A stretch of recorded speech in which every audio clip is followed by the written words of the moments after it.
This video will help you sleep and relax. But before we begin, I would like to know which city you're from and what time you're watching this. Now, subscribe to the channel, relax, and let's begin. I've never been a believer in the paranormal. At least that's what I told myself for years, despite the unexplainable things happening in our house.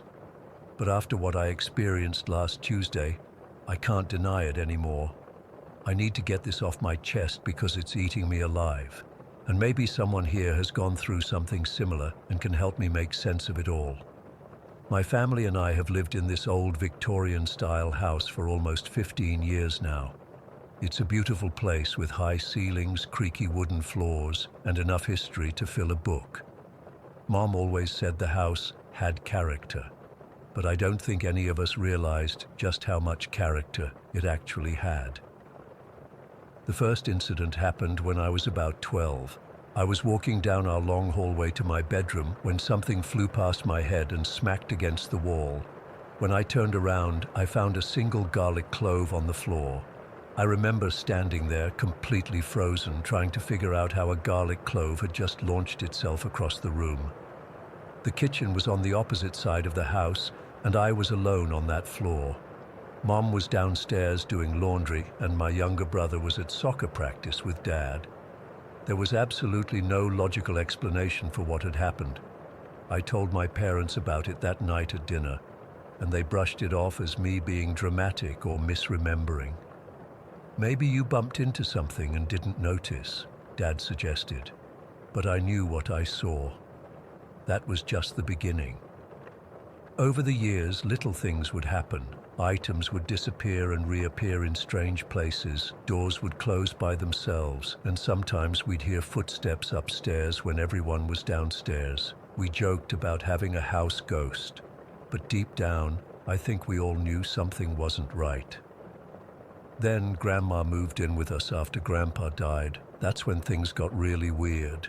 Grandma would often tell us about seeing a man in the hallway, dressed like he's going to a fancy party in the 1800s, she'd say, with one of those tall top hats and everything. We'd humor her, thinking it was just her aging mind playing tricks, until I saw him too.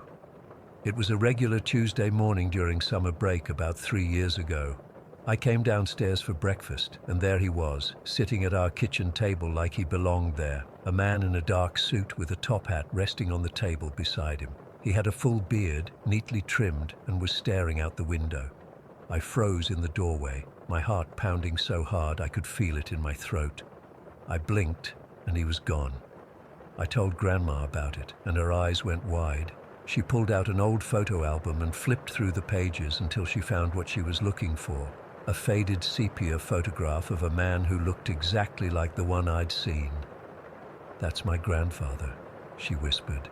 "He built this house." About 6 months before Grandma passed away, she started telling us about someone calling her name. She'd be in her room and hear someone whisper, "Margaret," followed by knocking at her door. But whenever she opened it, no one was there. We thought it was just her dementia getting worse. The day before she died, she told my mom, "He's been calling me all day. I think it's time for me to go with him." We didn't understand what she meant until the next morning when we found her in her bed, peaceful, like she'd just drifted off to sleep. After Grandma died, we thought maybe the strange occurrences would stop. They didn't. If anything, they got worse. Last month, Mom installed security cameras around the house after someone tried to break into our neighbor's place. She was reviewing the footage one morning when she called me over, her face pale. "Look at this," she said, pointing to the screen. The timestamp showed 3:15 in the morning. There, in our backyard, was a woman in what looked like an old-fashioned white nightgown, her hair up in a bun. She was standing perfectly still, staring directly at the camera. Mom fast-forwarded through 10 minutes of footage. The woman never moved, never blinked. Then suddenly she was gone. Not like she walked away, but like she just disappeared between one frame and the next. We checked the other cameras, thinking maybe she had moved out of range of one and into another. Nothing. It was like she had vanished into thin air. That's when the physical stuff started happening. We'd hear scratching at doors, like someone dragging their nails across the wood. The gate to our laundry room, one of those pressure-mounted baby gates we kept up to keep the dogs out, would rattle violently, like someone was trying to force it open. Last Tuesday is when everything came to a head for me. I still can't shake what happened. I woke up early, around 5 in the morning. Couldn't sleep. I'd been having these weird dreams about someone standing at the foot of my bed, watching me. I decided to go downstairs and make some coffee. Mom was already in the kitchen, which surprised me since she usually doesn't get up until 6. Couldn't sleep either, I asked her. She jumped like she hadn't heard me come in. Something woke me up, she said, her voice tense. I heard scratching at our bedroom door. Your dad slept through it, of course. As she said this, our cat Jasper walked into the kitchen. He suddenly stopped, his ears perking up, and then he darted to the kitchen door that leads to the hallway. He started sniffing frantically at the bottom of the door, his tail puffed up twice its normal size. Then we heard it, a slow, deliberate scratching sound coming from the other side of the door. It wasn't like the sound of the dog's claws when they wanted in. This was methodical, almost human. 3 long scrapes, pause, then 3 more. Jasper's entire body went rigid, and I swear I could see the fur standing up along his spine. Then, as if something had spooked him, he bolted past us and up the stairs. Mom and I just stood there, frozen. The scratching continued for maybe 30 seconds, then stopped. Mom looked at me, her coffee mug suspended halfway to her lips. "Should we open it?" she whispered. I nodded, though everything in me was screaming not to. Mom reached for the handle, hesitated, then quickly pulled the door open. Nothing. The hallway was empty. We spent the rest of the morning trying to convince ourselves it was just the house settling, or maybe one of the dogs, though we knew they were both in the backyard. Later that day, around noon, I was alone in the house. Mom had gone grocery shopping and Dad was at work. I was in the kitchen making a sandwich when I heard the same scratching sound. Only this time, it was coming from upstairs, from my bedroom door. I felt a cold sweat break out all over my body. I knew for a fact I was the only one in the house. I stood there, the knife covered in mayo still in my hand, listening as the scratching continued. Then I heard my bedroom door open, that distinctive creak it makes because the hinges need oil. Then footsteps, slow, heavy footsteps crossing my bedroom floor, then stopping. I couldn't move. It was like my feet were cemented to the kitchen tile. The footsteps started again, this time coming toward the stairs. I held my breath, waiting to see someone appear at the top of the staircase that's visible from the kitchen. Nothing appeared, but the footsteps kept coming. Down the stairs, one at a time, deliberate and heavy. I could hear the old wood creaking under the weight. I finally snapped out of my paralysis and backed up until I hit the counter, the knife still clutched in my hand like it would do anything against whatever was coming down those stairs. The footsteps reached the bottom of the stairs and then stopped. Complete silence filled the house. Even the usual creaks and groans of our old home seemed to have gone quiet, like the house itself was holding its breath. Then, from right outside the kitchen door, the same door that had been scratched at that morning, I heard breathing, deep, ragged breathing, like someone who had just run a mile. The door handle started to turn, slowly. I couldn't take it anymore. I bolted for the back door, fumbling with the lock with shaking hands, and ran outside. I didn't stop until I reached the end of our driveway, where I called Mom in a panic, begging her to come home. She found me sitting on the curb, still shaking. We went back inside together, and of course, there was no one there, no sign that anything had happened. But I know what I heard, and judging by the look on Mom's face when we walked through the house together, checking each room, she believed me. That night, as we were all sitting in the living room, none of us wanting to be alone in our rooms, we heard knocking, 3 loud, distinct knocks on the front door. Dad went to check, with Mom and me right behind him. No one was there. As we stood in the doorway, looking out at our empty porch, The security camera above the door picked that exact moment to swing downward, as if someone had physically pushed it, pointing directly at us. I'm writing this now from my aunt's house, where I've been staying for the past few days. My parents are still in the house. Dad insists there must be logical explanations for everything, and Mom doesn't want to leave the home she's put so much of herself into over the years. But I can't go back there. Not yet. Maybe not ever. Because I know now that our house has never been empty, and whatever is in there, whether it's Grandma's grandfather or someone else entirely, it knows we're aware of it now. And for some reason, that seems to have made it angry. I don't know what to do. Has anyone else experienced anything like this? Am I crazy for being this terrified of my own home? Story 2. It was supposed to be a routine haul. I was transporting frozen goods from Tulsa to Austin, something I've done dozens of times before. But my usual route was blocked due to construction, so my dispatcher suggested I take Highway 62 through the backwoods of Oklahoma and into Texas. Said it would only add about 40 minutes to my drive time. I didn't think much of it at the time. I left Tulsa around 7 in the evening. The sun was already setting, and by the time I hit the detour, it was pitch black. October nights get dark fast, especially in those rural areas where there's no city glow to lighten the sky.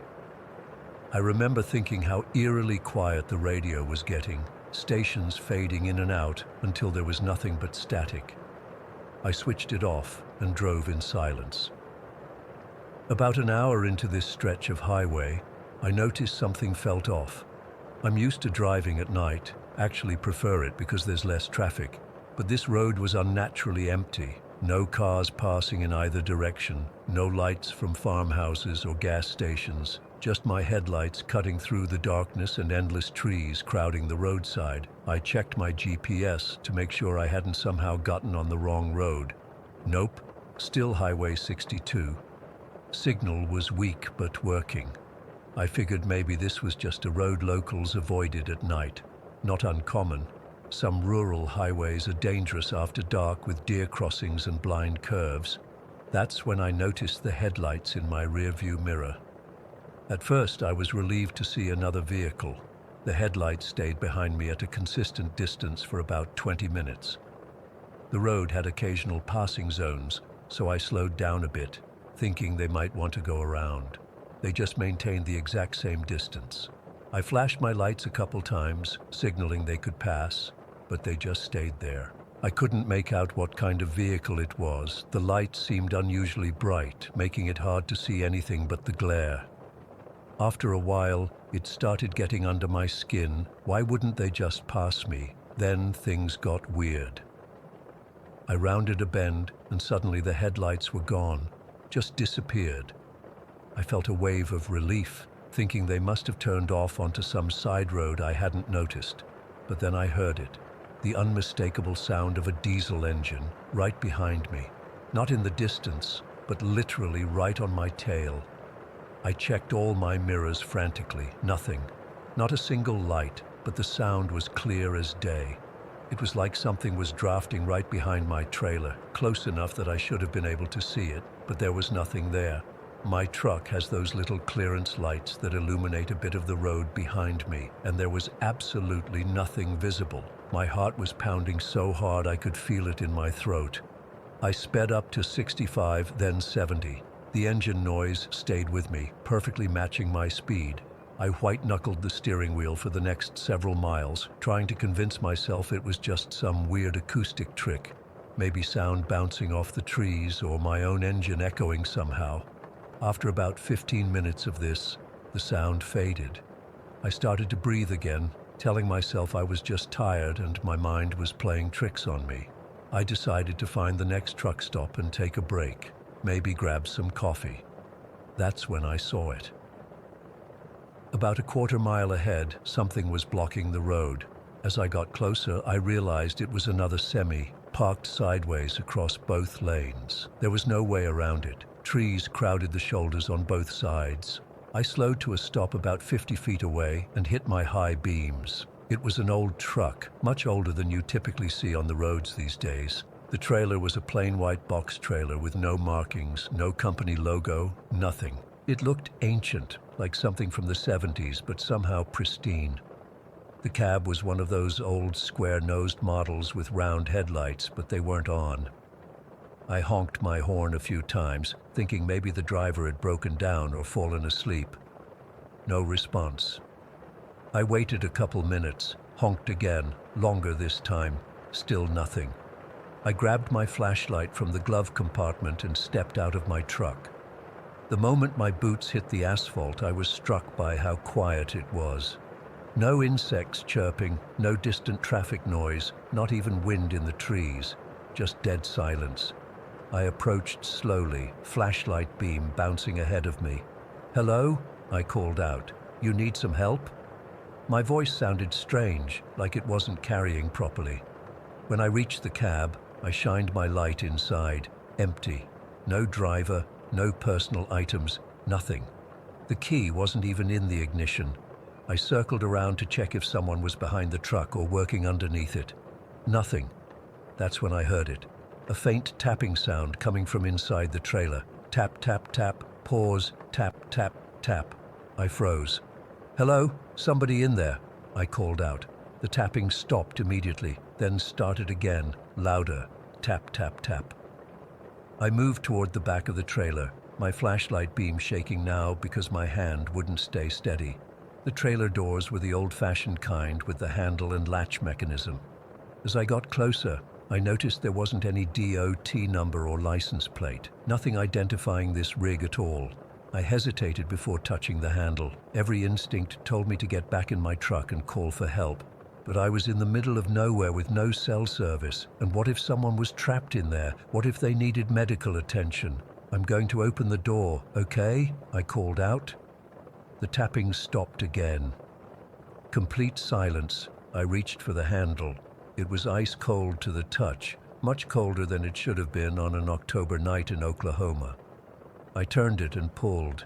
The door didn't budge at first, then suddenly gave way with a loud, prolonged creak. What I saw, or rather what I didn't see, made my blood run cold. There was nothing inside the trailer but darkness. Not the normal kind of darkness where your eyes adjust and you start to make out shapes. This was complete, impenetrable blackness that my flashlight couldn't penetrate. The beam just stopped at the threshold, like the light was being swallowed. I took an involuntary step backward. That's when I heard what sounded like whispering coming from inside. Multiple voices, too quiet to make out words, but definitely talking. Then the tapping started again, this time from multiple points inside the trailer. Tap, tap, tap from the left. Tap, tap, tap from the right. Tap, tap, tap from the ceiling. Before I could react, the door slammed shut with such force that it knocked me backward onto the pavement. My flashlight flew from my hand and shattered against the road. I scrambled to my feet and ran.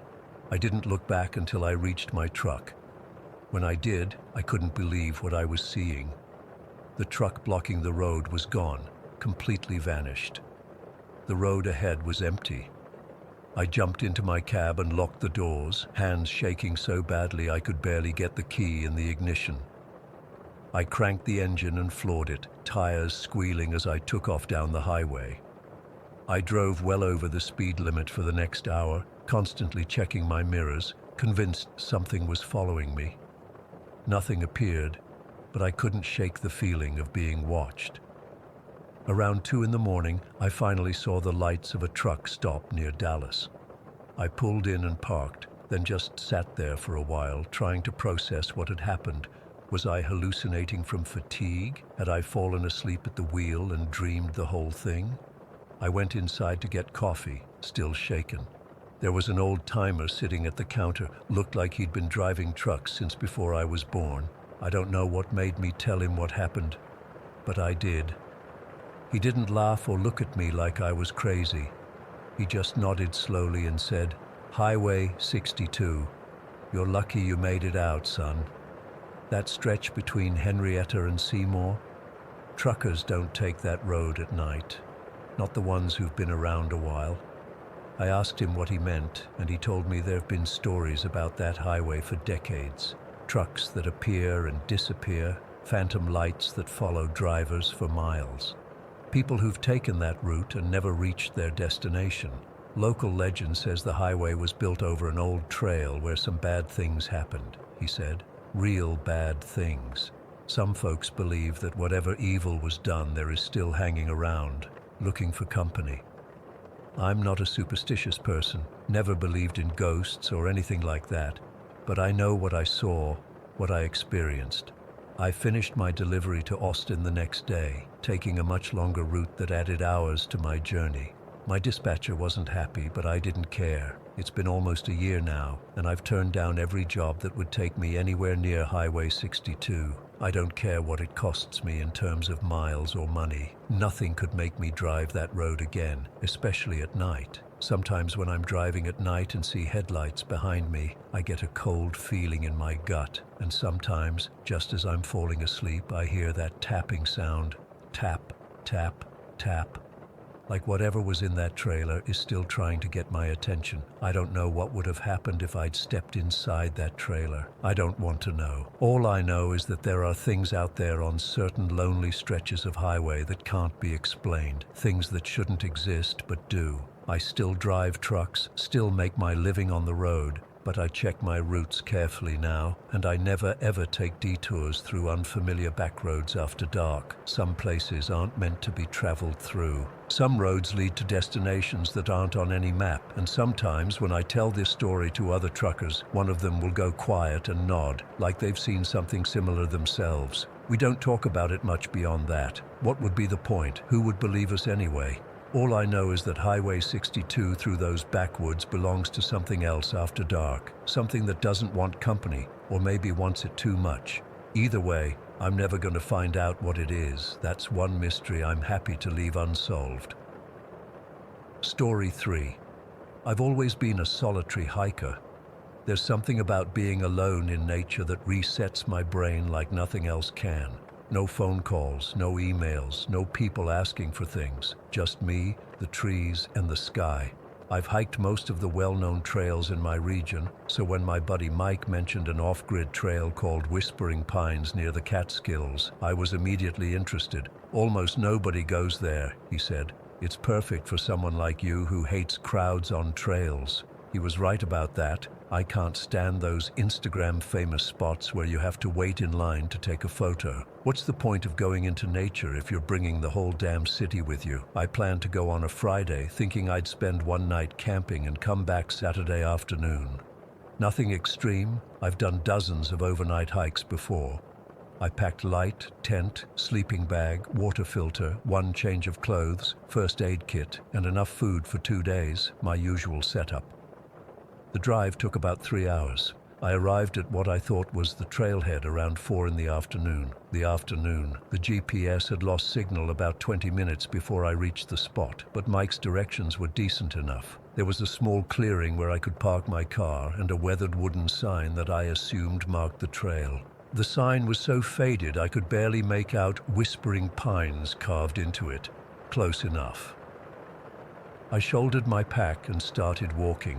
The trail was overgrown but still visible, a narrow dirt path cutting through the trees. The forest was denser than I expected. Old-growth pines towered overhead, their branches forming a thick canopy that filtered the sunlight into weak, scattered beams. It was cooler under the trees, and I zipped up my jacket as I walked. About an hour in, I noticed something odd. The forest was quiet, like unnaturally quiet. I've been in enough forests to know they're never actually silent. There's always something, birds calling, insects buzzing, leaves rustling.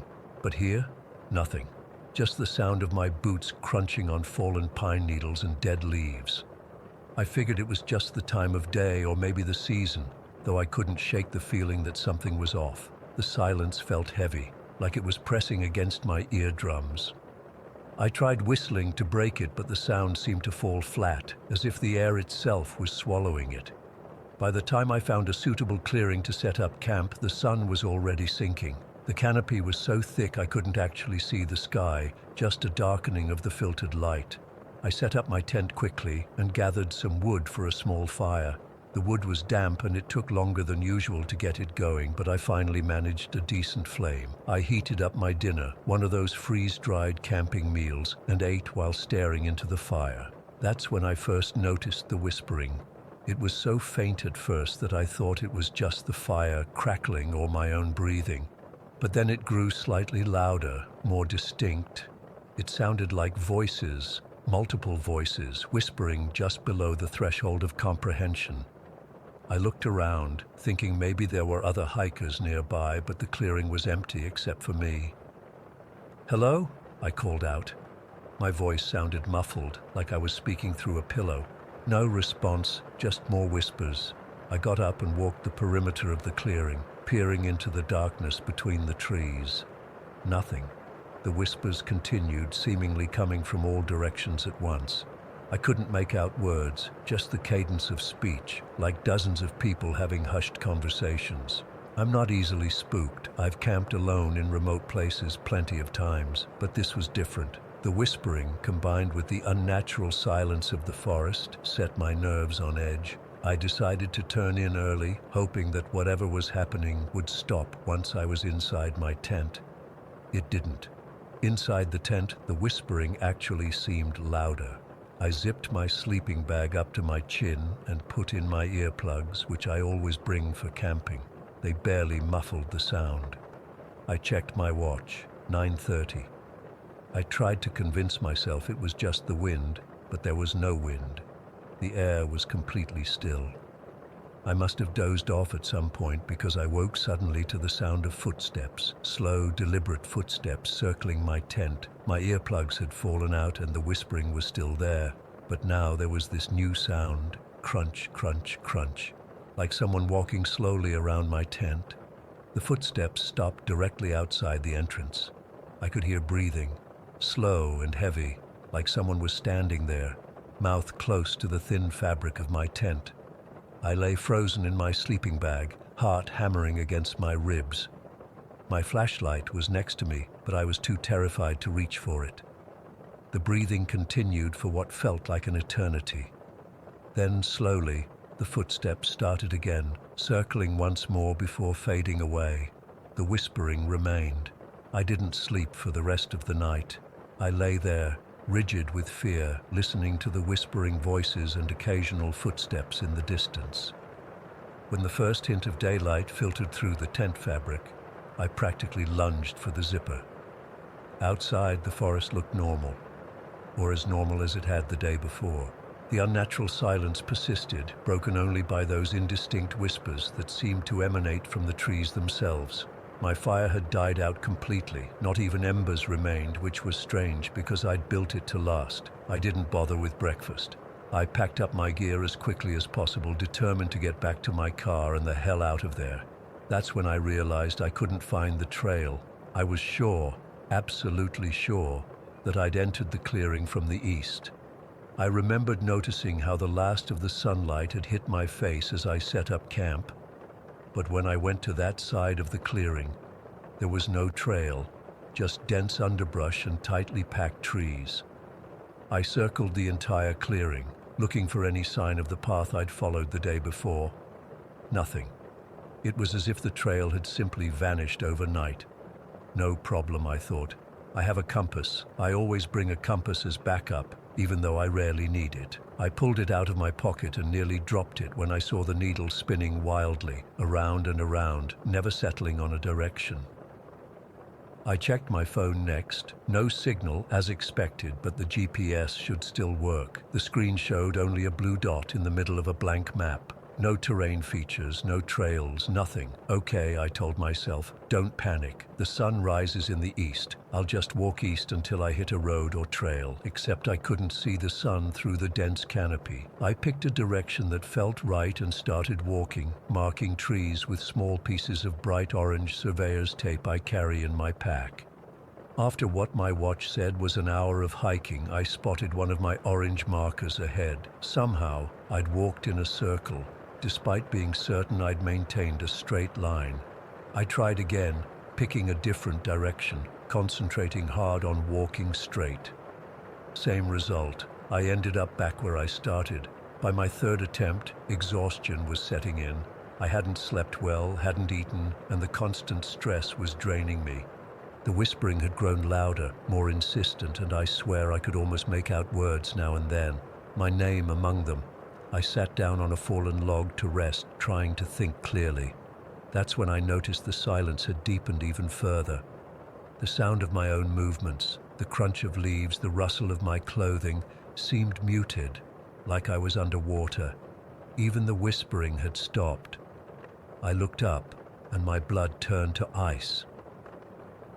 At the edge of the small clearing I'd stopped in, standing just beyond the tree line, were figures, dozens of them, pale, almost translucent, with hollow eyes and mouths hanging open in silent screams or gasps. They weren't moving, just watching. Some looked like men, others women, a few seemed to be children. All wore tattered clothing from different eras. One man in what looked like a park ranger uniform from decades ago, a woman in a dress that might have been from the 1950s, a child in modern hiking gear. I couldn't move, couldn't breathe, couldn't even scream. They didn't approach, just stood there staring with those horrible empty eyes. The whispering started again, louder this time, and I realized it was coming from them, from their gaping mouths that never moved. I don't know how long I sat there, paralyzed with terror. Eventually, my survival instinct kicked in. I got up and ran, crashing through the underbrush, no direction in mind except away. Branches whipped my face, roots tried to trip me, but I kept running. I ran until my lungs burned and my legs gave out. I collapsed to the ground, gasping for air, waiting for those things to appear around me. But when I finally got the courage to look up, I was alone. The forest had changed. The trees were thinner here, younger, and I could see patches of sky. The oppressive silence had lifted somewhat. I could hear a distant bird call. My compass, when I checked it with shaking hands, pointed steadily north. I walked for hours, following the compass, and eventually hit a dirt road. I followed it to a highway where a puzzled truck driver picked me up. According to him, I was over 15 miles from where I'd parked my car. The authorities found my vehicle the next day. They said the area where I'd been hiking wasn't called Whispering Pines. There was no trail by that name anywhere in the region. The spot where I'd parked was just an old logging road turnout, and the weathered sign I'd seen was apparently a boundary marker for private property. I've tried researching the area since then. I found old newspaper articles about hikers going missing over the years, their bodies never recovered. One report from 1972 mentioned a search party hearing unexplained whispering before they too became disoriented and nearly lost. Mike swears he never told me about any Whispering Pines trail, says he's never even heard of it. I believe him. The look on his face when I described what happened was genuine confusion. I don't hike alone anymore. I don't even like going into my backyard after dark, because sometimes, when it's very quiet, I can still hear them whispering, and I know somehow that they're waiting for me to come back. Story 4. I've never shared this story outside my family before, but after finding this community, I think it's time. This happened when I was 6 years old, and even though it's been over 20 years, I remember it like it was yesterday. When I was little, I was absolutely terrified of the dark. Not just a little scared, I mean completely, utterly terrified. My parents tried everything. Night lights, leaving the hall light on, checking under the bed and in the closet every night. Even those glow-in-the-dark stars on my ceiling. Nothing worked. Most nights, I'd lie awake for hours, convinced something was waiting in the shadows to get me. I developed this habit of positioning myself so I could peek out from my bedroom door into the living room where my parents would watch TV in the evenings. Something about seeing that blue glow from the television and hearing their quiet voices made me feel safer. I'd often fall asleep right there on the floor by my door. That particular night, I remember it was a Thursday because my dad always watched some crime show on Thursdays. I must have dozed off on the floor. When I woke up, the house was completely silent. The TV was off, and I could tell my parents had gone to bed. The hallway had that weird nighttime stillness that always freaked me out, but for some reason, I didn't immediately run to my bed and hide under the covers like I usually would. Instead, I stayed right where I was, my cheek pressed against the cool wooden floor, and that's when I saw her. A slender woman, maybe in her 30s, was walking silently down our hallway. She had this long, fair hair that reached almost to her waist, and she was wearing a simple dress that went down to her shins. The weirdest part was that she had this faint glow about her. Not like a flashlight or anything, more like how your skin sometimes catches moonlight.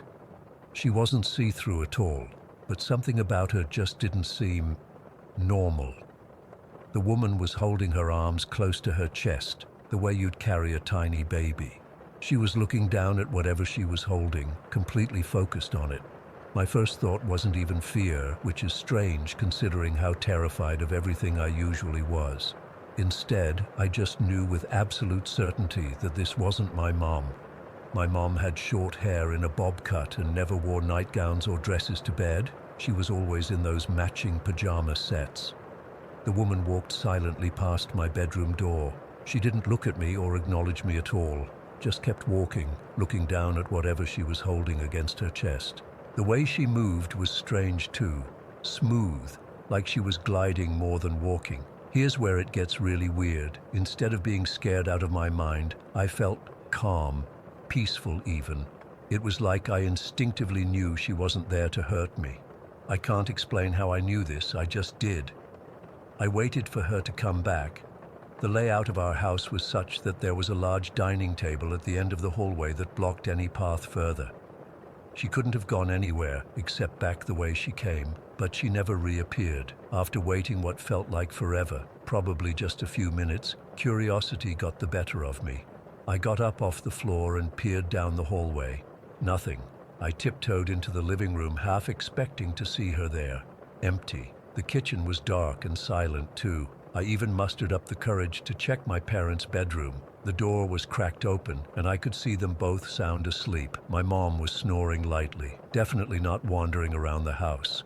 I went back to my bed and, strangely, fell asleep almost immediately. No fear, no staring at shadows, nothing. I just drifted off. The next morning at breakfast, I asked my parents about the lady in the hallway. My dad looked confused, and my mom asked me what lady I was talking about. When I described what I'd seen, my mom looked at my dad with this weird expression. They told me I must have been dreaming, but I knew I wasn't. I knew what I saw. The strangest part of all this is that after that night, my fear of the dark just disappeared. Completely.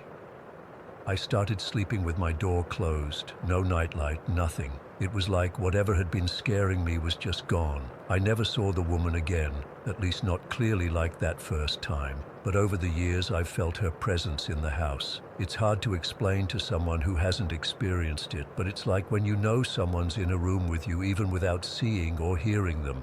That prickly feeling on the back of your neck, but not in a threatening way.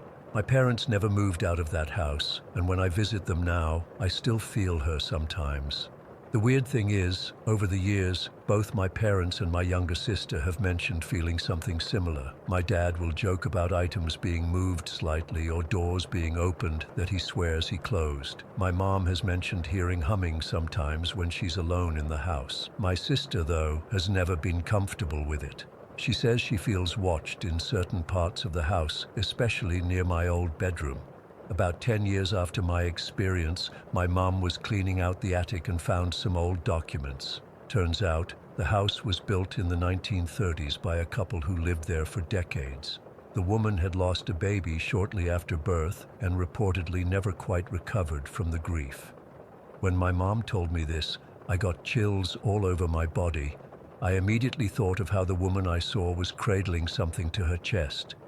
We've looked into the history more over the years. That woman's name was Eleanor, and she lived in our house until she died in her sleep in 1972, about 15 years before my family moved in.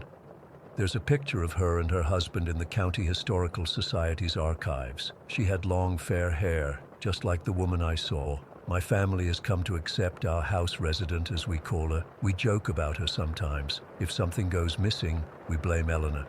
If a door creaks open on its own, it's just Eleanor checking on us. Even my dad, who was initially skeptical, has come around. One night a few years ago, He was alone in the house when all the power went out during a storm. He swears he saw a faint glow moving down the hallway, but it didn't scare him.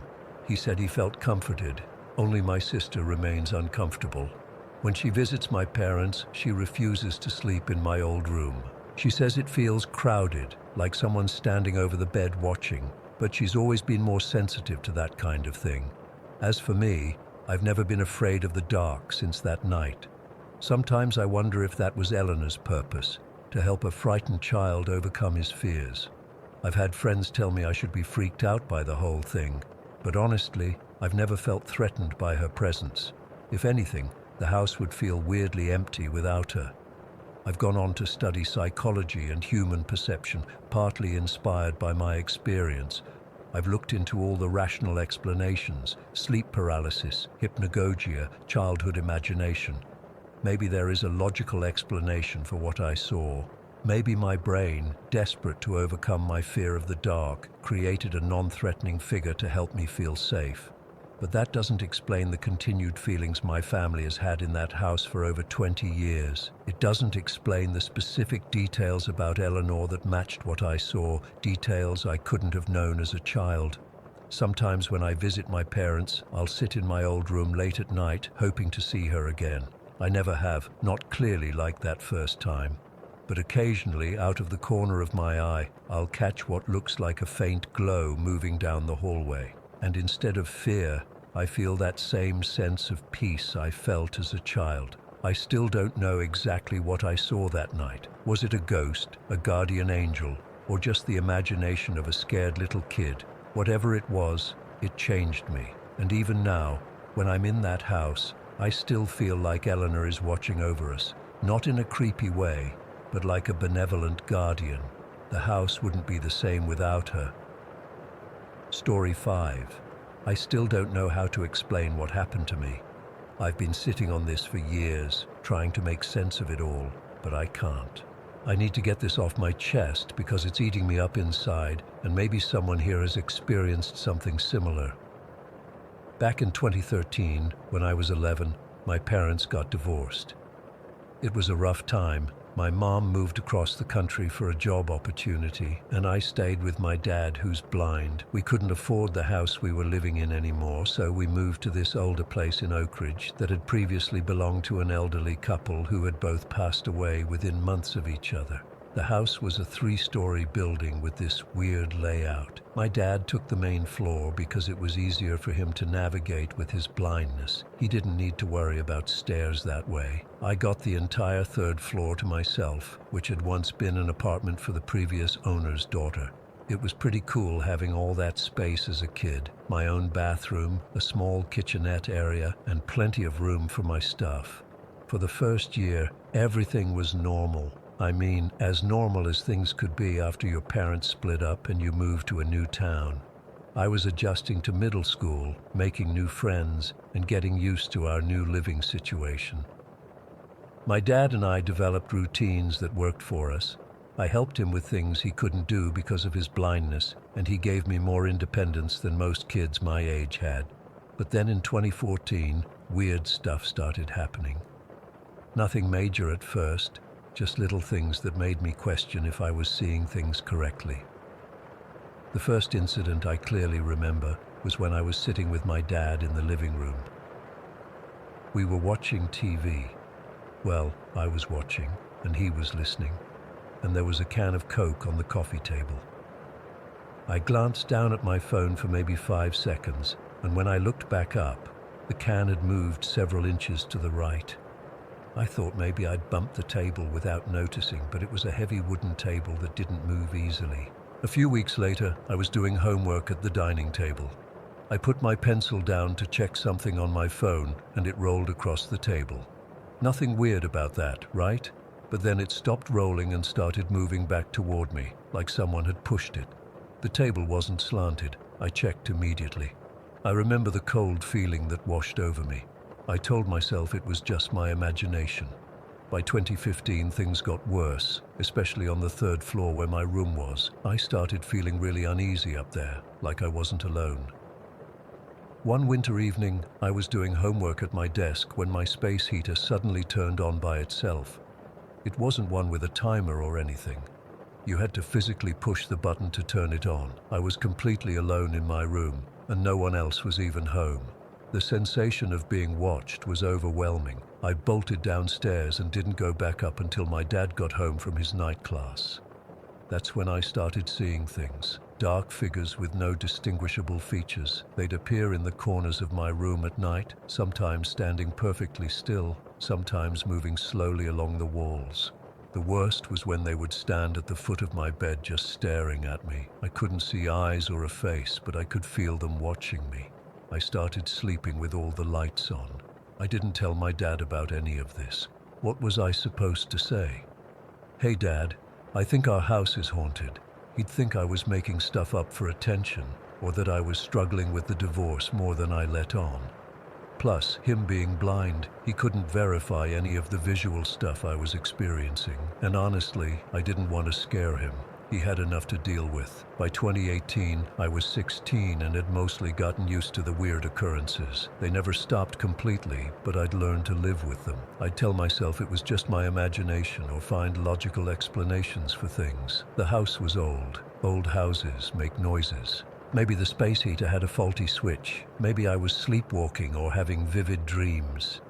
Then my girlfriend Emily came over. We'd been dating for a few months, and this was her first time coming to my house. My dad was cool with her visiting as long as we kept my bedroom door open, which was fine. The moment she walked into my room on the 3rd floor, she got this look on her face. "What's wrong?" I asked her. "I don't know," she said, hugging herself. "It feels weird up here, cold." I played it off, but inside I was freaking out because she felt it too. We hung out for a while, and she was trying on some new clothes she'd bought. There was this little sticker on one of the shirts, and she peeled it off and was fidgeting with it, sticking it to her finger. Suddenly, the sticker flew off her finger and stuck to the wall across the room. There was no breeze, no open windows, nothing that could explain how it traveled about 8 feet across the room. Emily went pale. "What the hell was that?" she whispered. "Probably just static electricity or something," I said, trying to sound casual while my heart was racing. She didn't buy it.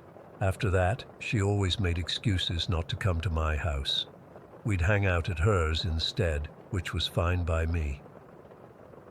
A week later, I was at Emily's house, taking a nap on her couch while she was in the shower. I was drifting in and out of sleep when I heard someone whisper, "Hey!" directly in my ear. It was so clear and loud that I shot up, fully expecting to see someone standing over me, but there was no one. Emily was still in the bathroom and her parents were at work. The house was empty except for us. That night, I drove home late, around 2 in the morning. As I pulled into our driveway, my headlights swept across something in the yard. It looked like a person, but it was just a dark silhouette. I grabbed my phone and started recording, thinking it might be someone trying to break in. Through the phone screen, I watched as the figure moved toward my car. It didn't walk like a normal person. Its movements were jerky and unnatural. I was frozen with fear, unable to drive away or even honk the horn. Then it vanished, just disappeared. 1 second it was there, maybe 10 feet from my car, and the next it was gone. I sat there for at least 5 minutes, shaking, before I finally worked up the courage to run inside. The next day, I was getting dressed after a shower when Emily noticed something on my back. 3 long red scratches running from my right shoulder blade down to the middle of my back. They weren't deep, but they definitely hadn't been there the day before, and they were in a place I couldn't have scratched myself. I hadn't done anything that could have caused them. No hiking through brush, no new cats to play with, nothing. A week after that, I noticed what looked like the Roman numeral 6, VI, appearing on my chest, just below my collarbone. It wasn't a cut or a scratch, more like a faint red mark, as if someone had pressed something against my skin hard enough to leave an imprint. I showed Emily, and she took a picture of it. By the next day, it was gone. After those incidents, the paranormal activity stopped for a while. No more moving objects, no more figures in my room at night. I almost convinced myself that I'd imagined the whole thing, or that whatever had been there had moved on. But then, a few years later, I was back visiting my dad during a break from college.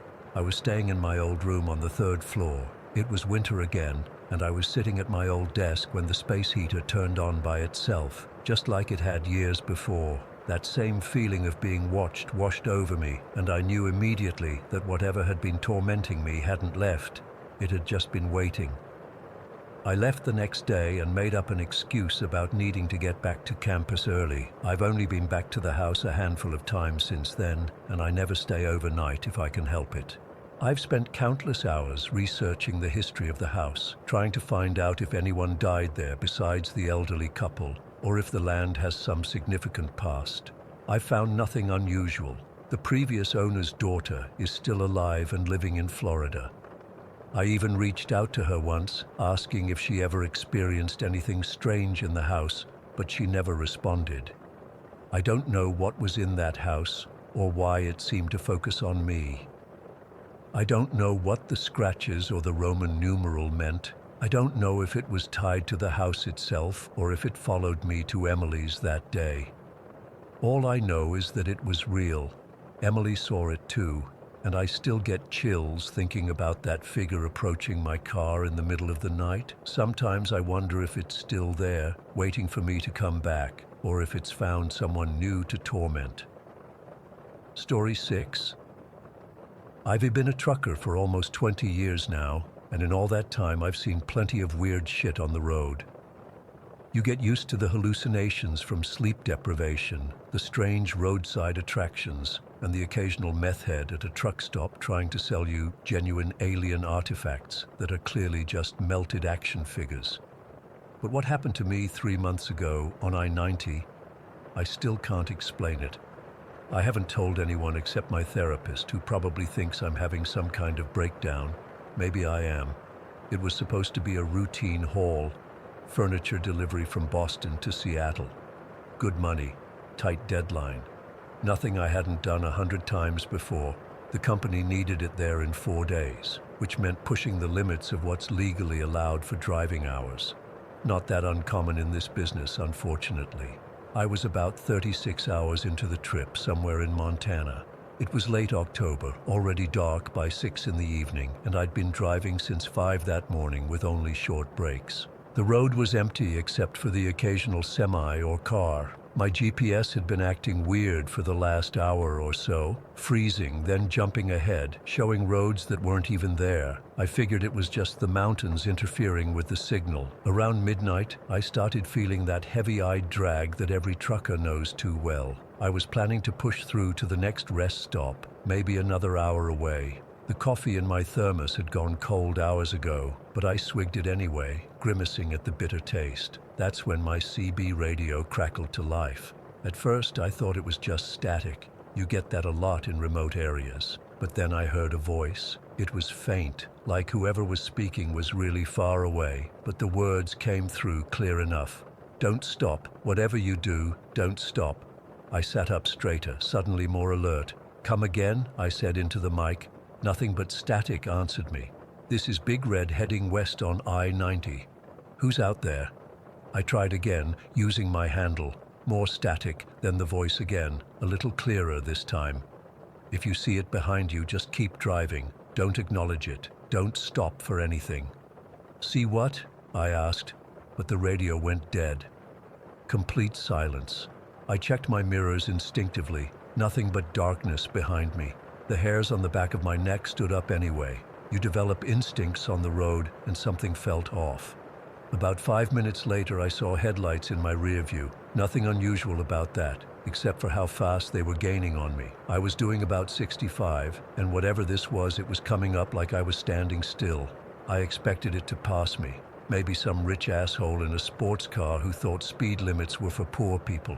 But as it got closer, I could see it was another semi. A Peterbilt, black as the night around it, with no identifying marks I could make out. The weird thing was how it moved. Smooth. Too smooth. Anyone who's driven a big rig knows they don't accelerate or handle like that. This thing was moving like it weighed nothing. It pulled up right behind me, so close I couldn't even see its headlights anymore in my mirrors, just the glow they cast. My heart was hammering now. I sped up to 70, then 75. It matched me exactly, staying right on my tail. Then it started to pull alongside me. I glanced over, expecting to see another driver, maybe some jackass trying to mess with me for fun. But what I saw, Jesus, my hands are shaking just typing this. There was nobody behind the wheel. The cab was empty. I damn near drove off the road. I blinked hard, thinking I was just seeing things wrong in the dark. But no, the truck was keeping perfect pace with mine, empty driver's seat clearly visible in the glow from my cab lights. That's when I noticed the logo on the door. It was faded, like it had been there for decades. Some kind of stylized road with mountains behind it, and the letters ET underneath. I'd never seen that company before, but something about it made my stomach clench.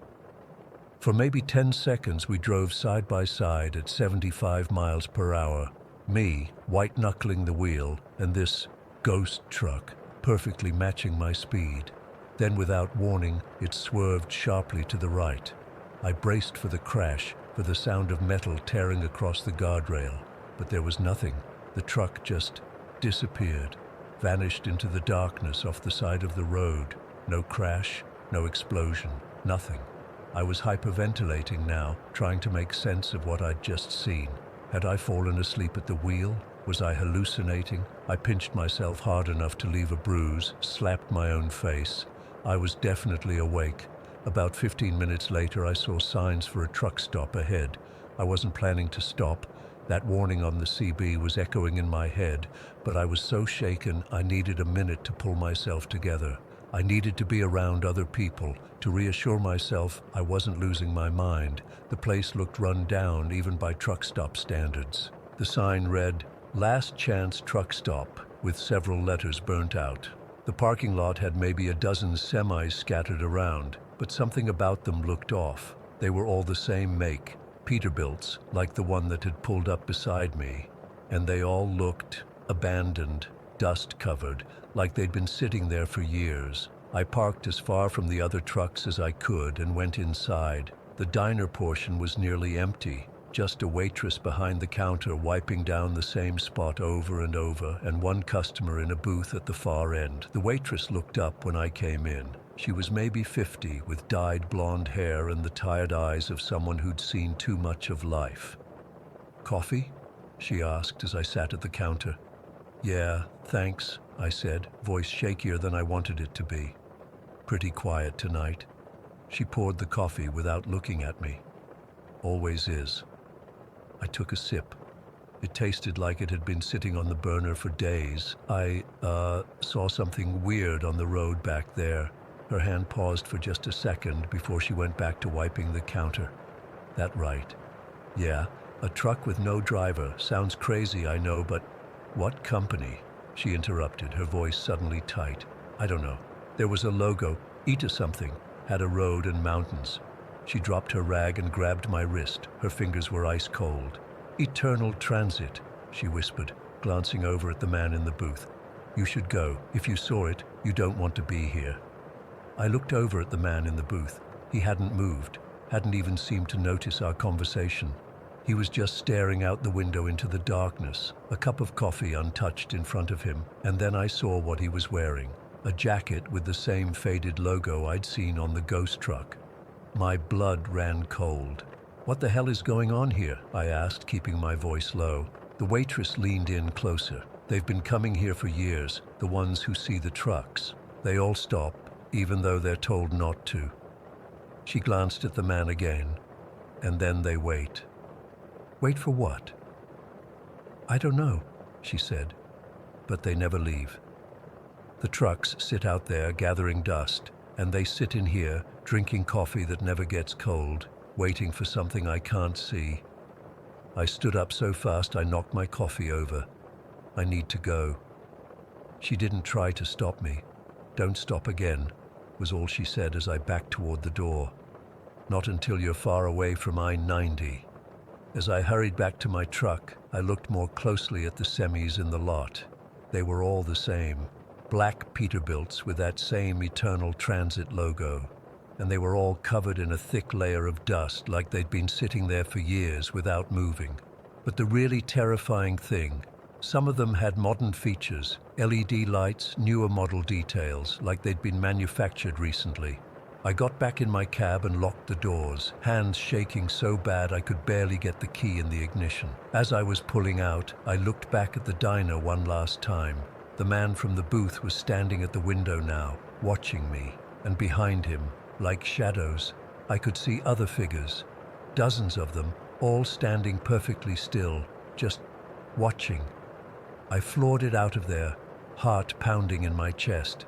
I didn't stop again until I was well into Idaho, and even then I just pulled into a busy gas station, fueled up, and got back on the road as fast as I could. I made my delivery in Seattle a day late, told the company I'd had mechanical issues. They docked my pay, but I didn't care. I just wanted to get home. Here's the thing though. I keep seeing those trucks now, not just on I-90, which I refuse to drive anymore. I'll catch glimpses of them in my mirrors sometimes, those black Peterbilts with the faded Eternal Transit logo. They never get close anymore, just follow at a distance until I pull off the highway, then they're gone. I've tried researching Eternal Transit.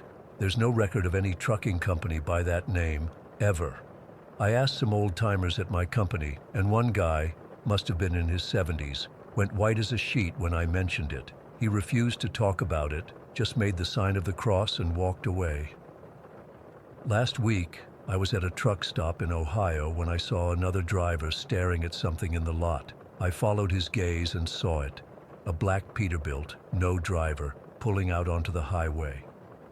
The driver looked at me and I knew he'd seen it too. I tried to warn him, told him not to stop if it followed him. He looked at me like I was crazy. The next day I heard some guys talking about a trucker who'd gone missing on I-90. His truck was found abandoned at a rest stop nobody could remember seeing before. The driver was just gone. I don't know what's happening out there on America's highways. I don't know what Eternal Transit is or what happens to the drivers they follow. But I know one thing for certain. They're collecting trucks, collecting drivers. And for some reason, they let me go that night. But I don't think they're done with me, not by a long shot. Because every time I pass an old dusty truck parked somewhere it shouldn't be, I can't help but wonder if it's empty, or if it's waiting for me to join whatever fate befell the others. Story 7. I've been a trucker for almost 20 years now. I've seen pretty much everything the road can throw at you. Deer jumping out, drunk drivers, even a tornado once. But what happened to me 3 winters ago on Route 77 in northern Nebraska, I still can't explain it. I don't talk about it with other drivers. They'd think I was crazy or on something, but I need to get this off my chest. So here goes. It was late January, around 11 at night, one of those bitter cold Nebraska nights where the temperature drops to -15 and the wind makes it feel twice as bad. I was hauling a load of auto parts from Sioux City down to Lincoln, a route I've done dozens of times. There was a nasty winter storm rolling in, and dispatch had warned us all about it, but I figured I could beat the worst of it if I pushed through. Man, was I wrong. About an hour into Nebraska, the snow started coming down so hard I could barely see 20 feet in front of my rig. My wipers were going full blast, but barely keeping up. The road was disappearing under a sheet of white, and the wind was rocking my truck. Anyone with sense would have pulled over at a rest stop, but the nearest one was still 30 miles ahead, and stopping on the shoulder in these conditions seemed more dangerous than pressing on. I slowed down to about 30 miles per hour, white-knuckling the steering wheel. My headlights were barely cutting through the snow, just illuminating these swirling white tunnels. The highway was completely empty. Not surprising given the weather. It was just me, my thermos of coffee, and the occasional static from the CB radio. The isolation starts getting to you after a while. That's when I saw it. Through the curtain of snow, I spotted taillights. They weren't moving, just sitting there in the middle of the right lane. No hazards flashing, nothing. Just dim red lights barely visible through the snow. My first thought was someone had broken down or spun out. In this weather, that could be a death sentence. I slowed down even more and carefully moved to pass them on the left. As I got closer, something felt off. The taillights looked wrong, too small, too dim, and shaped differently than modern lights. When my headlights finally illuminated the vehicle, I could see it was an old truck. Not just old, but ancient, like something from the 40s or 50s. It was rusted all over, with faded paint that might have once been green or blue. It looked like it had been sitting in a junkyard for decades, not something that should be on the road. And there was something else wrong. No exhaust. In that kind of cold, you should see clouds of exhaust billowing from a running vehicle. There was nothing. Every instinct told me to keep driving, just pass it and keep going. But 20 years of trucking means I've helped dozens of stranded drivers, and the thought of someone freezing to death in this blizzard, I couldn't live with myself if I didn't at least check. So I pulled over about 50 feet ahead, put on my hazards, and grabbed my heavy flashlight and extra gloves. Stepping out into that cold was like being slapped in the face. The wind immediately cut through my jacket, and the snow stung my cheeks. I pulled my hat down lower and started trudging back toward the old truck, the snow already past my ankles. As I got closer, the weird details became more apparent. The windshield was frosted over completely, not just with snow, but with thick ice, like it had been sitting there for hours. The body was dented and rusted through in places. The license plate was so caked with dirt and ice I couldn't make out a single number. I approached the driver's side, my boots crunching in the snow. The window was frosted over too, but I could just make out a silhouette inside. Someone slumped over the steering wheel. My heart started pounding. Had they been there all night? Were they already dead? I knocked on the window. "Hey, you okay in there?" My voice sounded muffled in the storm. No response. I knocked harder, using the base of my flashlight. "Hey, can you hear me?" Still nothing. I tried the door handle. It was ice cold and stiff, but it turned. The door made this awful creaking sound as it opened, like it hadn't been opened in years. The smell that came out, I'll never forget it. Not decomposition or anything like that, but something stale, like old dust and something metallic. I shined my flashlight inside. The interior was as ancient as the exterior. Cracked leather seats, an old-style dashboard with round gauges, a gear shift on the steering column. And there was someone there, just as I'd seen through the window, a figure slumped forward. "Sir? Ma'am, are you all right?" I reached in and gently shook their shoulder. That's when they moved. It wasn't the startled movement of someone waking up. It was slow, deliberate. The figure straightened up and turned toward me. I'm 6'2", but this person was taller, even sitting down, impossibly gaunt, with shoulders too narrow for their height. Their skin was pale, not just winter pale or sick pale, but white like paper, with a bluish tint like someone who's been out in the cold too long. But it was the eyes that made my blood freeze. They were wide open, unblinking, despite the flashlight beam shining right at them. They weren't bloodshot or dilated or anything obvious like that. They were just empty, like looking into two holes in a mask. There was nothing behind them, no recognition, no fear, no confusion, nothing that indicated a living person was in there. For a second, we just stared at each other. I couldn't move. It felt like looking at something that was wearing a human suit that didn't quite fit right. Then, without saying a word, they started to get out of the truck. That broke my trance. I stumbled backward, nearly falling in the snow. The figure was unfolding itself from the cab, moving with this jerky, awkward motion, like someone who hadn't used their limbs in a very long time. They were tall, at least 7 feet, and so thin it didn't seem possible they could stand upright in that wind. They never said a word, never asked for help or explained why they were there, just kept coming toward me with those empty eyes fixed on mine. I ran. I'm not ashamed to admit it. Something deep and instinctual took over, and I just turned and ran as fast as I could through the knee-deep snow back to my truck. I kept looking back, seeing that tall figure slowly following, never hurrying but somehow keeping pace despite the snow. I practically dove into my cab, locked the doors, and fired up the engine. My hands were shaking so bad I could barely get it in gear. I pulled back onto the road without even checking my mirrors properly, fishtailing slightly before the tires caught. As I accelerated away, I finally looked in my mirror. The figure was standing in the middle of the road where my truck had been parked, still watching me. The old truck was still there too, its dim taillights barely visible now. I drove like hell, probably too fast for the conditions, but I couldn't shake the feeling that if I slowed down, I'd look in my rearview mirror and see that truck right behind me, with those empty eyes staring from the driver's seat.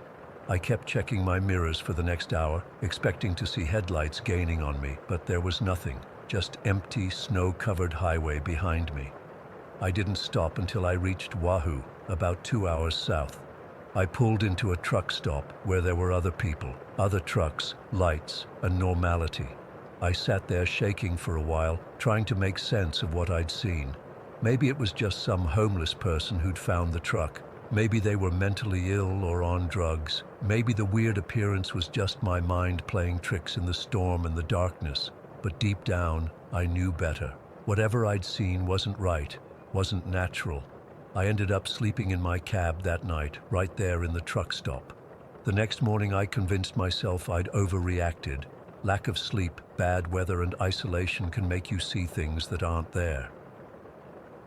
2 days later I was heading back north on the same route. It was daytime, clear skies, good visibility. I slowed down when I reached that stretch of Route 77, half expecting to see that rusted truck still sitting there. There was nothing. No abandoned vehicle, no signs that anything had been there, no tire tracks leaving the highway, no disturbed snow on the shoulder where a tow truck might have pulled in, just clean plowed highway. I've driven that route dozens of times since then, never seen the truck again. But I've started hearing stories from other truckers. They don't tell them openly.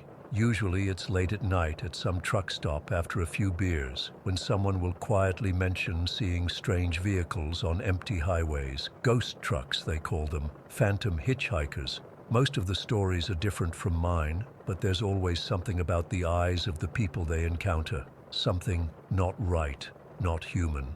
I keep my experience to myself, just nod and listen when the others talk. But sometimes on snowy nights when visibility is poor, I swear I can see those dim taillights in the distance. They disappear when I get closer, but they're there, and I can't shake the feeling the truck is out there somewhere, waiting, not for just anyone, but specifically for me, like we have unfinished business. Whatever it was, it found me once. I have this horrible feeling it'll find me again. Story 8. I've never told this story to anyone outside my family. I've been carrying it for 20-something years now, and sometimes I wonder if I imagined it all. But then I remember the look on my mom's face when she saw it too, or how my uncle would refuse to stay overnight, and I know it was real. Whatever haunted my grandmother's house is still there, and sometimes I think a piece of it followed me. I was 5, maybe 6 when my parents split up. Mom couldn't afford a place on her own right away, so we moved in with Grandma at her old country house in rural Indiana. It was this big 2-story farmhouse that sat on about 3 acres, with peeling white paint and dark green shutters. The nearest neighbor was half a mile down the road. The house itself dated back to the early 1900s, and it had this weight to it, like the air inside was heavier than it should be. From the day we moved in, something felt off. Even as a little kid, I noticed it. The temperature would drop in certain spots for no reason. You'd feel like someone was watching you from doorways or hallways. Mom said it was just because the house was old and drafty, but I knew it was something else. About 3 months after we moved in, Mom bought me a bunk bed. I was super excited. I'd never had one before. She set it up in my room on the 2nd floor, and that first night, I climbed up to the top bunk, feeling like king of the world. I remember falling asleep, thinking how cool it was to be up so high. I woke up sometime in the middle of the night, not gradually, but suddenly, like someone had snapped their fingers next to my ear. My eyes shot open and immediately focused on my bedroom door, which was slightly ajar. The hallway was dark, but there was this deeper darkness just outside my door. As I watched, frozen in my bed, this black silhouette slid into my room. It didn't walk, it just glided, like it was floating an inch above the floor. The shape was unmistakably a person, but wrong somehow. It was tall, so tall its head nearly touched my ceiling, and it wore what looked like a long coat that reached the floor and a wide-brimmed hat. But there were no features, no face, just solid darkness that seemed to absorb what little light was in the room. I couldn't move, I couldn't scream. I just lay there, my heart hammering so hard I thought it would explode as this thing slid across my room toward my bed. When it reached the side of my bunk, I finally managed to yank my blanket over my head. I was shaking so hard the bed frame rattled, and I was convinced it would reach under the covers and grab me. I don't know how long I stayed like that, but eventually I peeked out. It was gone. I spent the rest of the night pressed against the wall, too terrified to sleep. When morning came, I told Mom, but she just said I'd had a nightmare. She didn't understand that I'd been wide awake. That was just the beginning. About 2 weeks later, Mom was downstairs with her boyfriend Tom watching TV in the living room. I was supposed to be asleep, but I was sitting at the top of the stairs listening to their show because I was too scared to be alone in my room. Suddenly, I heard Mom gasp. Then Tom said, "What the hell was that?" The next day, I overheard Mom telling my sister what happened. She and Tom had seen a dim, glowing orb, like a softball-sized ball of light, float down the stairs, drift over the TV, and then move through the beaded doorway into the guest bedroom. She said the beads actually moved apart as it passed through them, clacking together afterward. That's when I knew I wasn't crazy. There really was something in our house. As time went on, we all started having experiences. My sister never saw anything, but she'd wake up to her bedroom doorknob rattling in the middle of the night, like someone was trying to get in. She'd hear heavy footsteps walking up and down the hallway when everyone else was accounted for. The footsteps always sounded like boots on hardwood, even though our upstairs was carpeted. The black figure I'd seen that first night became a regular visitor. Mom saw it moving from the kitchen toward the basement door one night when she went down for a glass of water. She described it exactly as I had, tall, wearing a long coat and wide-brimmed hat. She'd been so scared she'd slept in Grandma's room that night. Even our cat knew something was wrong. Mittens would sometimes stop dead in her tracks and stare into empty corners, her eyes following something none of us could see. Her fur would stand on end, and she'd back away slowly before bolting from the room. Other times, she'd sit in the middle of the living room and her head would track something moving across the ceiling. The most disturbing incident happened when my uncle came to visit for Christmas. He was staying in the guest room and Grandma was showing him where everything was when he suddenly went pale. He was staring out my bedroom window. I was right behind them in the hallway. "There's someone in James's room," he said. Grandma looked and gasped. Through the curtains, they could see the silhouette of a woman standing by my window. Not the dark figure I'd seen, but something stark white, almost glowing. Uncle Mark ran downstairs and outside to catch whoever it was, thinking it was an intruder. But my window was on the second floor with no way to climb up, and when he circled the house, there was nobody there. When they checked my room, it was empty. That night, Uncle Mark refused to sleep in the house. He drove 30 minutes to the nearest motel. The basement was the worst part of the house. None of us kids were allowed down there, which was fine by me. The door to the basement was in the kitchen, this heavy wooden door with an old-fashioned latch. Sometimes at night, we'd hear scratching coming from behind it like something was trying to get out. Mom said it was probably mice, but mice don't make the door rattle on its hinges. One day when I was about 7, I was alone in the kitchen getting a snack. The basement door slowly swung open, just a few inches, but enough to show the darkness beyond. I dropped my glass and ran. When Mom came to see what happened, the door was closed again. We lived in that house for 4 years before Mom saved enough for us to move out. The night before we left, I had the worst experience of all. I woke up around 3 in the morning to find myself unable to move. Something was pressing down on my chest, making it hard to breathe. I could feel the weight of it, like someone was sitting on me, but there was nothing visible there. The air around me felt electrically charged, and there was this smell, like wet earth, and something rotting. I tried to scream, but couldn't make a sound. Then I saw it, forming at the foot of my bed. The dark figure with the hat. It seemed more solid this time, less like a shadow and more like a person wrapped in darkness. It moved up beside me, leaned down, and even though it had no face, I knew it was looking right at me. I felt its breath on my face, cold and smelling like stagnant water. It whispered something I couldn't understand, and then suddenly the pressure was gone, and I could move again. I ran to Mom's room and refused to go back to my own. The next day we moved out, and I thought that would be the end of it. But even in our new house, 30 miles away, strange things would happen. Items would disappear and reappear in odd places. We'd hear knocking on walls with no source. And sometimes, just as I was falling asleep, I'd catch a glimpse of a tall shadow standing in the corner of my room. Grandma still lives in that house. She never acknowledged what was happening, even when we all knew she'd experienced things too. To this day, she dismisses the footsteps she hears at night as just the house settling. Once, when I visited as a teenager, I heard her talking to someone in the kitchen. When I walked in, she was alone, staring at the basement door with a strange look on her face. The last time I went back about 2 years ago, I brought my girlfriend.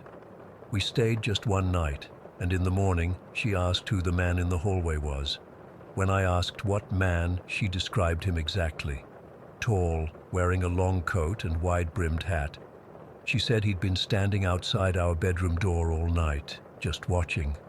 We left that day, and I haven't been back since. I don't know what haunted my grandmother's house, or why it seemed to focus on me. Sometimes I wonder if it was attached to the land, or if some previous owner had died there. All I know is that 20 years later, I still wake up sometimes feeling that weight on my chest, smelling wet earth, and knowing that whatever it was, it's still with me. And on the worst nights, I swear I can hear that whisper again, clearer now, saying, "You're still mine." I've tried researching the house's history, looking for deaths or tragedies that might explain the haunting, but records for that area are spotty. I just know that whatever was in that house is real. It's still there, and part of me is afraid that someday it's going to find me again. Story 9.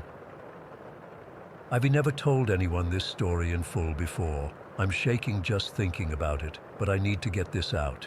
Maybe someone here will understand or have experienced something similar. This all happened when I was 6 years old, living in this tiny railway town called Millbrook. It's one of those places where everyone knows everyone, and the train station is basically the center of everything. My family had lived there for generations, but I didn't know then how much that history would end up meaning. It started after a family dinner at my grandma's house. The adults were all sitting around talking, and I was bored out of my mind. My cousins Jake and Lizzie suggested we go hang out at the bench near the train tracks where all the kids would meet up. It wasn't far, just down the street, and back then parents didn't worry so much about kids wandering around the neighborhood. We were sitting there just messing around when the evening train came rumbling through. It was the passenger train that always passed through town around 7 in the evening. I remember because I always liked counting the cars. 17 that day. The train was so loud that we had to cover our ears, and the whole bench vibrated beneath us. Then, as the last car passed, I saw her. She was just standing there on the tracks. A little girl about my age with this old-fashioned blue dress and long dark hair in 2 braids. She wasn't dirty or scary looking like ghosts in movies. She looked completely normal except for how pale she was, like all the color had been drained from her, and the way she just appeared out of nowhere, right where the train had been seconds before. I nudged Lizzie. "Who's that girl?" I asked, pointing. Lizzie looked confused. "What girl?" When I looked back, the tracks were empty. The girl had disappeared. I figured maybe she'd run off, but it bothered me because I hadn't seen her move at all. 1 second she was there, the next she wasn't. "Never mind," I mumbled, but I felt weird and cold suddenly. We went back to my grandma's house not long after, and I tried to forget about it. But 3 days later, I saw her again. I was at school, which was really close to the train tracks, maybe 300 meters away. During recess, I was playing hopscotch with my friends when I got this strange feeling like someone was watching me. I turned around, and there she was, standing by the fence, wearing that same blue dress. She was just staring at me with these big dark eyes that looked so sad. I walked toward her, curious more than scared. "Hi," I said when I got close. "What's your name?" She didn't answer, just kept looking at me with those sad eyes. Then the recess bell rang, and I turned to look at the school building. When I looked back, she was gone again. I ran to the fence and peered through it, but there was no sign of her. That's when things started getting weird. I began seeing her all around town, at the grocery store, at the park, near the old library, always just watching me with those sad eyes, never speaking, and always disappearing when I looked away for even a second. Then one day, maybe 2 weeks after I first saw her, she showed up at my house. My house wasn't even in town. We lived on the outskirts, a good 10-minute drive from the train tracks. I was playing in my room when I felt that same cold feeling, and there she was, sitting on my bed. I dropped the doll I was holding and backed up against my wall. "How did you get in my room?" I whispered. For the first time she spoke. Her voice was soft and kind of echoey, like she was talking from inside a big empty room. "I'm Sadie," she said. "You can see me." It wasn't a question, but I nodded anyway. "I'm Amelia." "I know," she replied, and something about the way she said it made my skin prickle. After that day, Sadie started showing up regularly. I got used to seeing her, and we would talk for hours. She knew all these old-fashioned games I'd never heard of, and she'd teach me songs that sounded ancient. My parents caught me talking to nothing a few times, but they just exchanged these looks and said something about me having an active imagination and an imaginary friend. But Sadie wasn't imaginary. She told me she was 5, or maybe 6. She wasn't sure. She couldn't remember her birthday.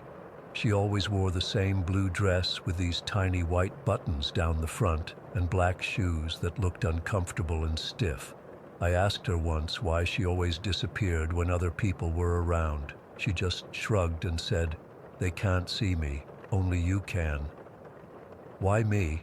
I asked. "Because you're special," she replied. "Your family has always been special." I didn't understand what she meant then. For months, this went on. Sadie would appear, we'd talk or play, and then she'd vanish. Sometimes she'd stay away for days, and I'd miss her. Other times she'd be with me from morning until night. But she always warned me about one thing. "Stay away from the train tracks, Amelia. Promise me you'll never play near the tracks." I promised, though I didn't understand why she was so worried. The tracks were just a part of town to me, something that had always been there. Then came the day that changed everything. We were in my room, and I was showing Sadie my new coloring books when she suddenly got really quiet. "I need to tell you something," she said, her voice even softer than usual, "about what happened to me." I sat cross-legged on my bed, waiting. "My family was at the train station," she began. "It was a special day, the grand opening, I think. Everyone was dressed up and excited." She twisted her fingers in the fabric of her dress. "My sister and I were twins. We looked exactly the same. Our mother had dressed us in matching blue dresses." She paused, staring at the wall behind me like she was seeing something else entirely. "We were bored with all the grown-up talk, so we snuck away to play. We were running alongside the tracks, playing tag. I didn't see the train coming." Her voice got even quieter. "It happened so fast. The train hit me and I fell. The wheel," she touched her middle, a gesture I didn't understand then. "It cut me in half. I died right away. I didn't feel anything. I remember feeling sick and scared, but also confused. I was only 6. I didn't fully understand death yet. That's why I tell you to stay away from the tracks," she continued. "I don't want what happened to me to happen to you." That night at dinner, I couldn't stop thinking about what Sadie had told me. My dad was talking about work, and without thinking, I blurted out, "Dad, did a little girl ever get killed by a train here?" The table went completely silent. My mom's fork clattered against her plate. My dad's face went pale. Then he cleared his throat. "Where did you hear something like that?" he asked carefully. "Sadie told me," I said. She said she was playing by the tracks with her twin sister and got hit by a train during the station's grand opening. She said the wheel cut her in half. I said it matter-of-factly, the way kids do when they don't understand the weight of their words.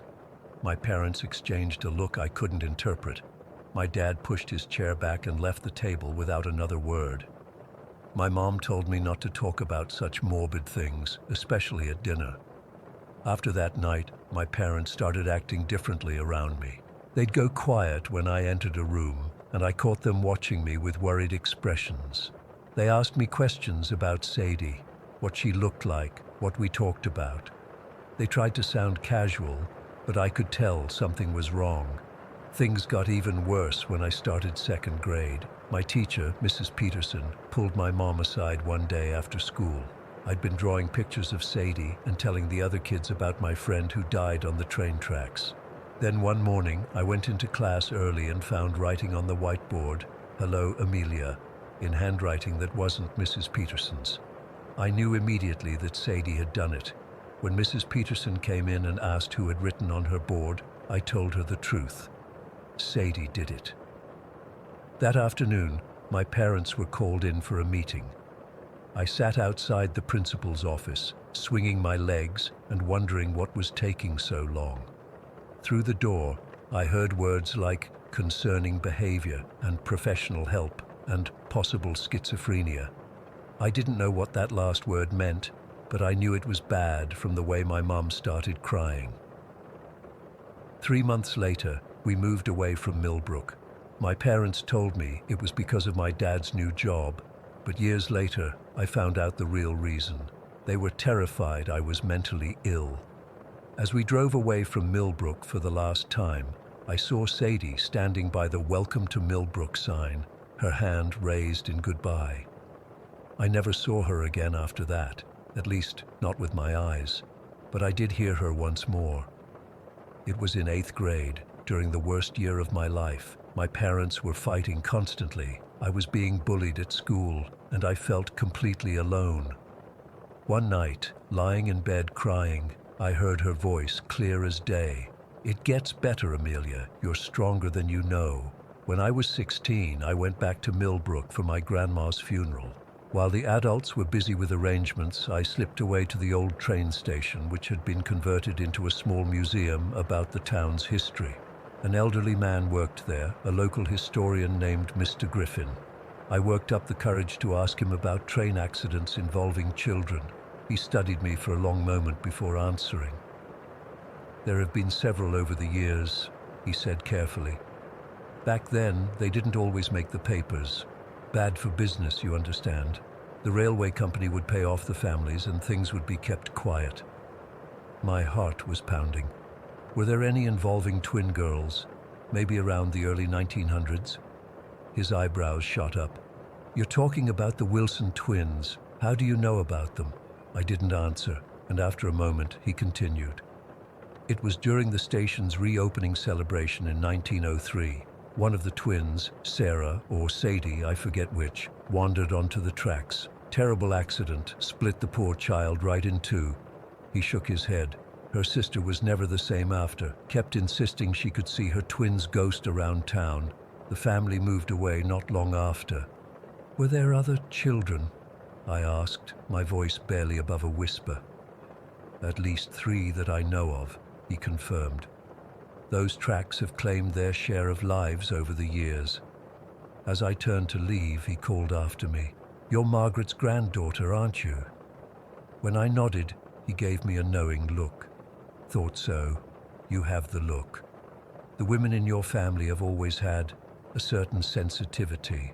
Your grandmother could see things others couldn't. Your mother too, though she fought against it harder. I never saw Sadie again, but sometimes when I'm alone and feeling lost, I swear I can feel her presence, a gentle reassurance that I'm not alone. I don't know if what I experienced was real in the way most people define real, but I know what I saw and heard. And after learning about the Wilson twins and the other children who died on those tracks, I can't dismiss it as just an overactive imagination. I still have nightmares about train tracks, and whenever I hear a train whistle in the distance, I remember Sadie's warning, stay away from the tracks. Story 10.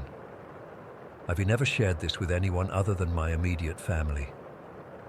I'm not sure if posting this will help me make sense of what happened, but I need to get this off my chest. Even after all these years, I still get goosebumps thinking about it.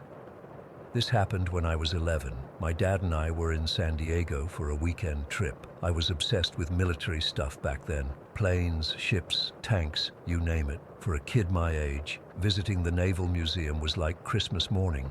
Dad promised we'd check out one of the aircraft carriers that was open for public tours. It was a sunny day in July, typical San Diego weather. I remember being so excited I could barely eat breakfast. The carrier was massive, way bigger than it looked in pictures. I think it was the USS Midway, but honestly, that part's foggy now. What isn't foggy is what happened on that ship.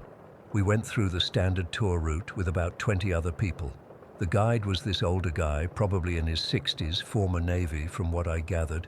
He was explaining the history of the carrier, how many sailors it housed, the aircraft it carried, basic tour stuff.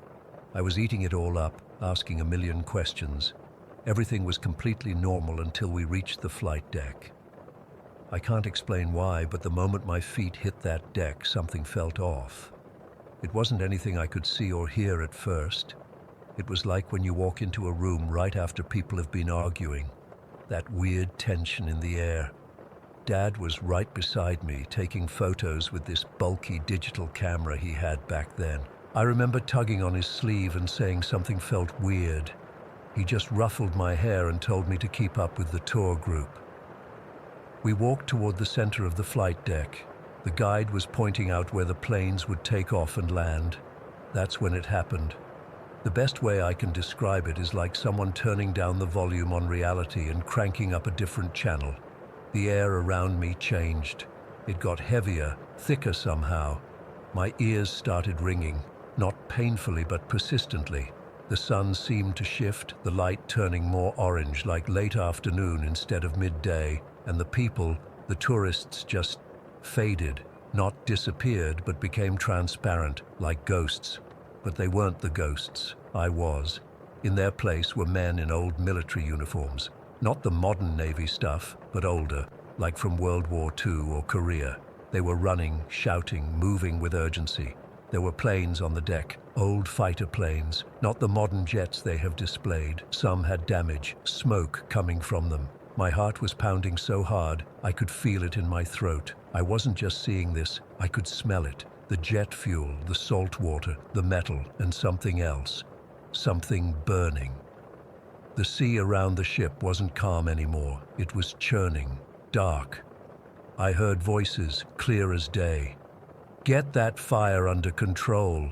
Man down on the port side. Enemy aircraft approaching from the west. There were sirens blaring, a horrible screeching alarm that made my skin crawl.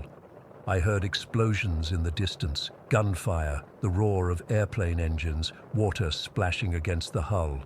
I was frozen for what felt like forever, but must have only been seconds. Then panic took over. I ran, not toward my dad or the tour group. I couldn't even see them anymore. I ran across the flight deck toward what I thought was the bridge. Men rushed past me, through me, never acknowledging my presence. I remember reaching a door, heavy, metal with some kind of warning sign. I pulled it open, desperate to escape whatever was happening. Inside was a narrow corridor with pipes running along the ceiling. The lights were dim, emergency red. The ship seemed to be tilting, or maybe that was just my disorientation. I kept running, turning corners, going through more doors. I had no idea where I was, completely off the tourist path.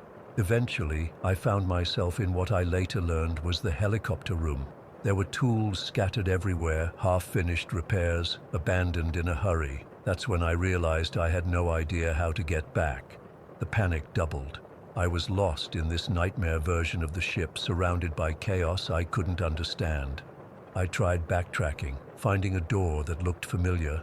I pulled it open and found myself in a stairwell. I ran down the stairs, taking them two at a time, almost falling several times. My legs were shaking so badly I could barely stay upright. I reached another door and pushed through it, emerging into what must have been the hangar bay, and just like that, it stopped. The sounds cut out like someone had flipped a switch. The strange light vanished. The smell of smoke and fuel disappeared. I was standing in the regular hangar bay with the regular tourists, staring at regular display planes, and my dad was right there, looking terrified. Not because he'd seen what I had seen, but because his 11-year-old son had just bolted across a naval vessel, disappeared for several minutes, and then reappeared looking like he'd seen a ghost, or maybe like he'd been among ghosts. Security got involved. There was a whole thing about me being in restricted areas. Dad was apologizing. I was crying and trying to explain what happened, but the words wouldn't come out right. How do you tell a stern-faced security officer that you just witnessed what seemed like a naval battle from decades ago? In the car ride back to the hotel, Dad kept asking what happened.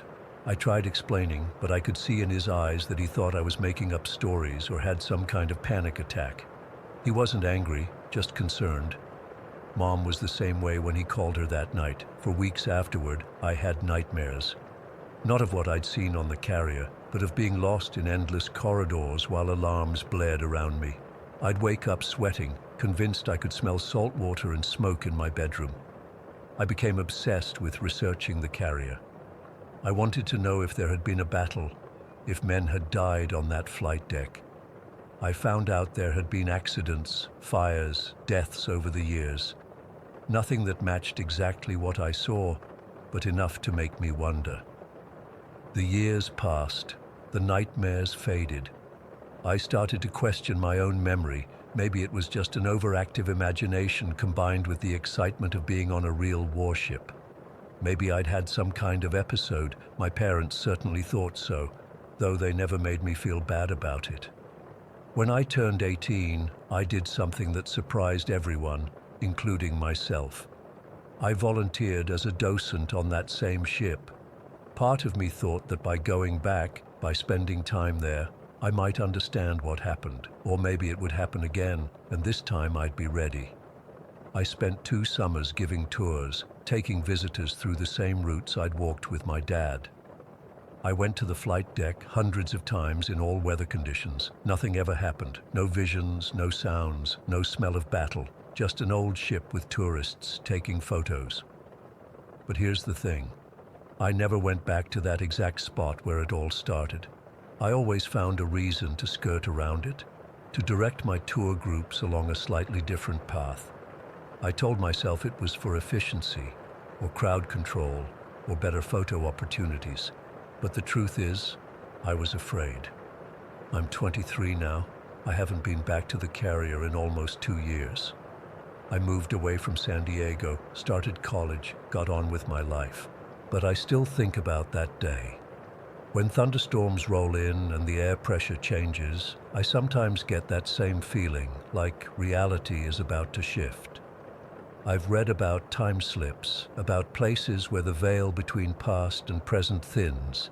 I've read about residual hauntings, where traumatic events leave an imprint that plays back under certain conditions. I've read psychological explanations too, fugue states, hallucinations, the power of suggestion. None of it explains what happened satisfactorily.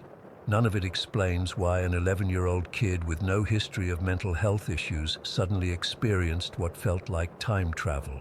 None of it explains why I could smell burning metal and hear men shouting orders from a battle decades before I was born. I've never had another paranormal experience, not before, not since. Just that one inexplicable afternoon when the past seemed to swallow me whole before spitting me back out. Sometimes I wonder about those men I saw. Were they ghosts, memories, or were they real men in their own time going about their duties, fighting for their lives, unaware that a scared kid from the future was witnessing their struggle? I wonder if one of them ever felt what I felt, that momentary slip, that disorienting sense of being unstuck in time. Did one of them ever look up from his station and see, just for a second, a confused boy in jeans and a t-shirt, out of place and out of time? I don't expect anyone to believe this story, Most days, I'm not sure I believe it myself, but I know what I experienced. I know what I saw, heard, smelled, and I know that somewhere, on that flight deck, there's a thin spot in the world where time isn't as solid as we think it is. I haven't been back to test that theory. I'm not sure I ever will. Story 11. I never believed in ghosts, not until I bought that damn house. I'm an architect by trade, specializing in historic renovations. That's what drew me to Ashton Hollow in the first place. The property prices were dirt cheap, and there were some incredible old buildings just begging to be restored. When I first saw the listing for the Maxwell house, I thought it was too good to be true.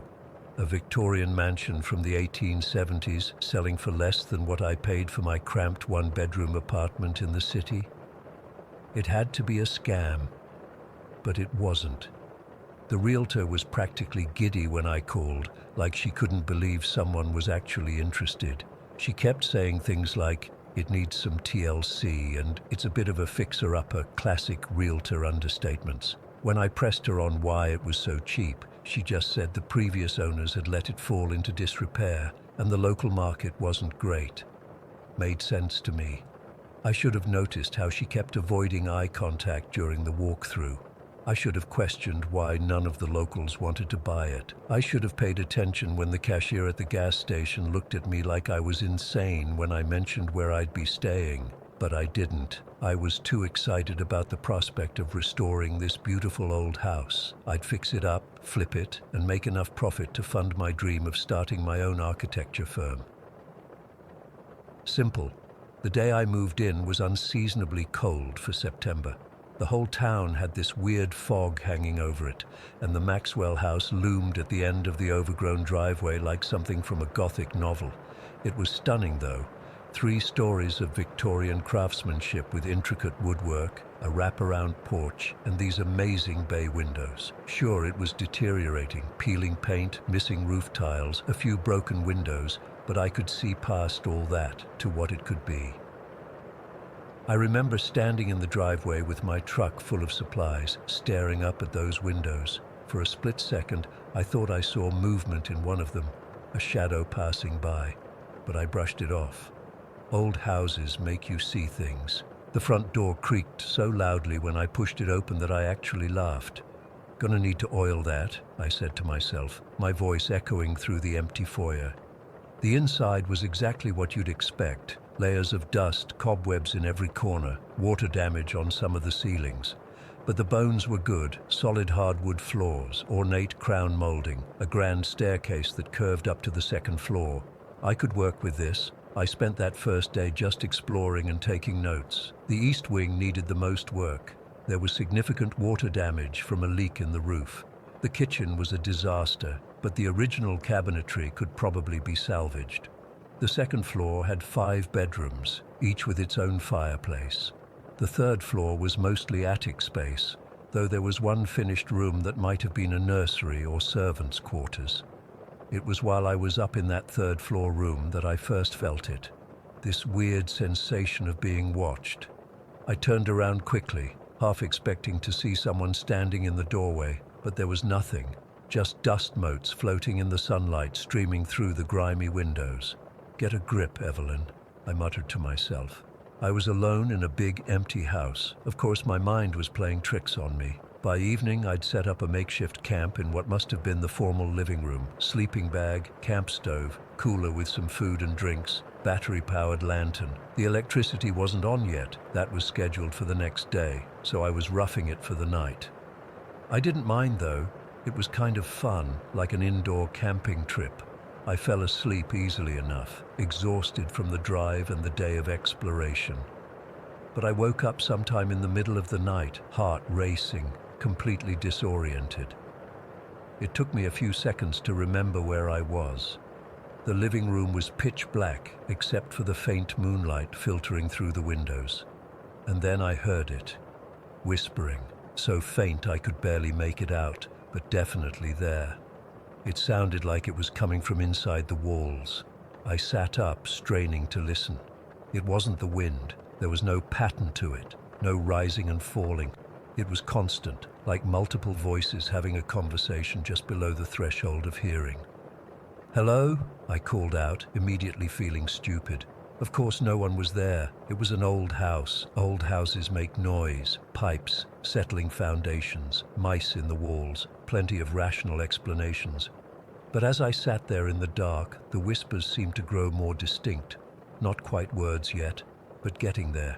And they seemed to be moving, traveling through the walls around the room. I grabbed my flashlight and stood up. "This is ridiculous," I said aloud, my voice sounding small in the vast room, but I followed the sounds anyway, moving cautiously through the dark house, my flashlight beam bouncing off dust-covered surfaces. The whispers led me down a long hallway on the first floor toward the back of the house. They grew louder as I approached the last door on the right. My hand trembled slightly as I reached for the doorknob. The room beyond was empty, completely empty. No furniture, no curtains on the windows, nothing. Just bare hardwood floors and wallpaper that was peeling in strips from the ceiling, and silence. The whispering had stopped. I stood there for a long time, flashlight beams sweeping the empty space, looking for... what? I don't know. Something to explain what I'd heard. But there was nothing. I chalked it up to an overactive imagination and went back to my sleeping bag. It took me a long time to fall asleep again. The next morning, in the bright light of day, I felt silly about the whole thing. I'd been tired, in an unfamiliar place, listening to all the strange noises an old house makes. No wonder my mind had played tricks on me. The electricity got turned on around noon, which made the place feel less creepy. I spent the day taking measurements and making detailed plans for the renovation. I was going to start with the roof repairs to prevent any further water damage, then move on to the plumbing and electrical systems. Everything was normal until evening fell again. I was in the kitchen heating up some canned soup on my camp stove when I heard the whispering start again. Faint at first, like the night before, but it quickly grew louder, and this time I could almost make out words. I froze, spoon halfway to my mouth, listening intently. It seemed to be coming from the same area as before, that empty room at the end of the hallway. "It's just the house settling," I said firmly, but even I didn't believe it anymore. Houses don't whisper. They creak, they groan, but they don't whisper. I forced myself to finish my soup, then grabbed a flashlight and headed down the hallway again. The whispering grew louder with each step I took. By the time I reached the door, I could definitely make out words, though they were still too muffled to understand. I pushed the door open slowly. The room was empty, just like before, but the whispering didn't stop this time. If anything, it grew more intense. "Hello?" I called out, my voice shaking. "Is someone there?" The whispering paused for a moment, then started again, more urgently, and this time I distinctly heard my name among the indistinct murmuring. "Evelyn."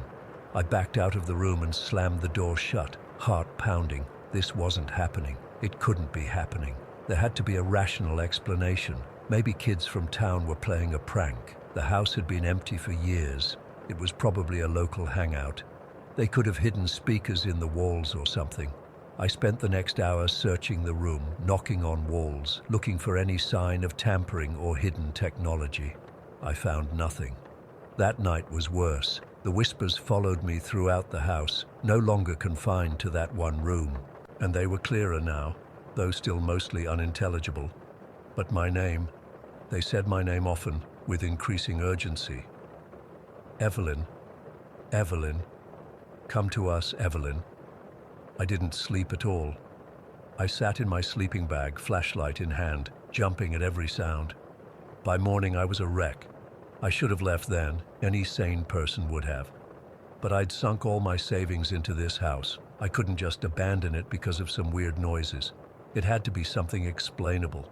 Maybe I was picking up radio signals somehow, or there was an echo from the neighbors, except there were no neighbors. The Maxwell house stood alone at the end of a long, overgrown drive, the nearest house almost a mile away.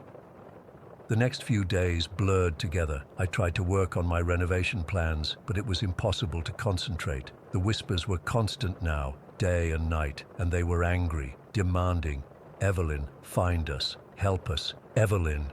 I stopped eating, stopped sleeping. I was running on pure adrenaline and fear. I knew I was losing it, but I couldn't make myself leave. It was like the house had some kind of hold on me. On the fifth night, I snapped. The voices had grown so loud I could barely hear myself think. They were coming from the walls, from the floor, from everywhere and nowhere at once. I grabbed a sledgehammer from my tools and stormed down the hallway to that empty room.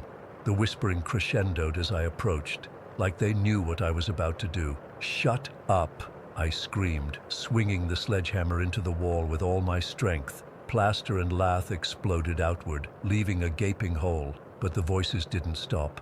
I kept swinging, tearing apart the walls piece by piece, desperate to find whatever was causing the noise. The room filled with dust and debris, but I didn't stop, couldn't stop, and then my sledgehammer broke through to something beyond the wall.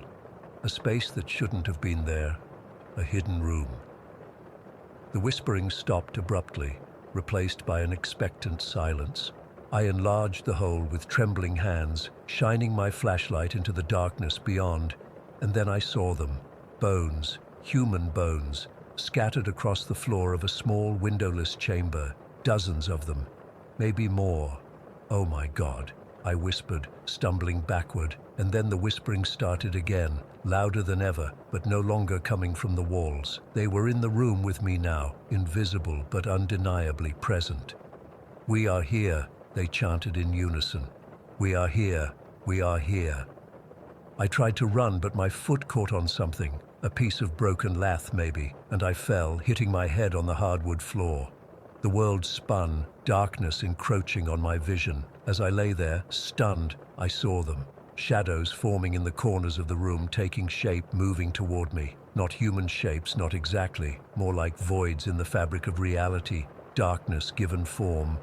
"We are here," they whispered, surrounding me. "And now you are too." The walls seemed to press inward, the floor beneath me softening like quicksand.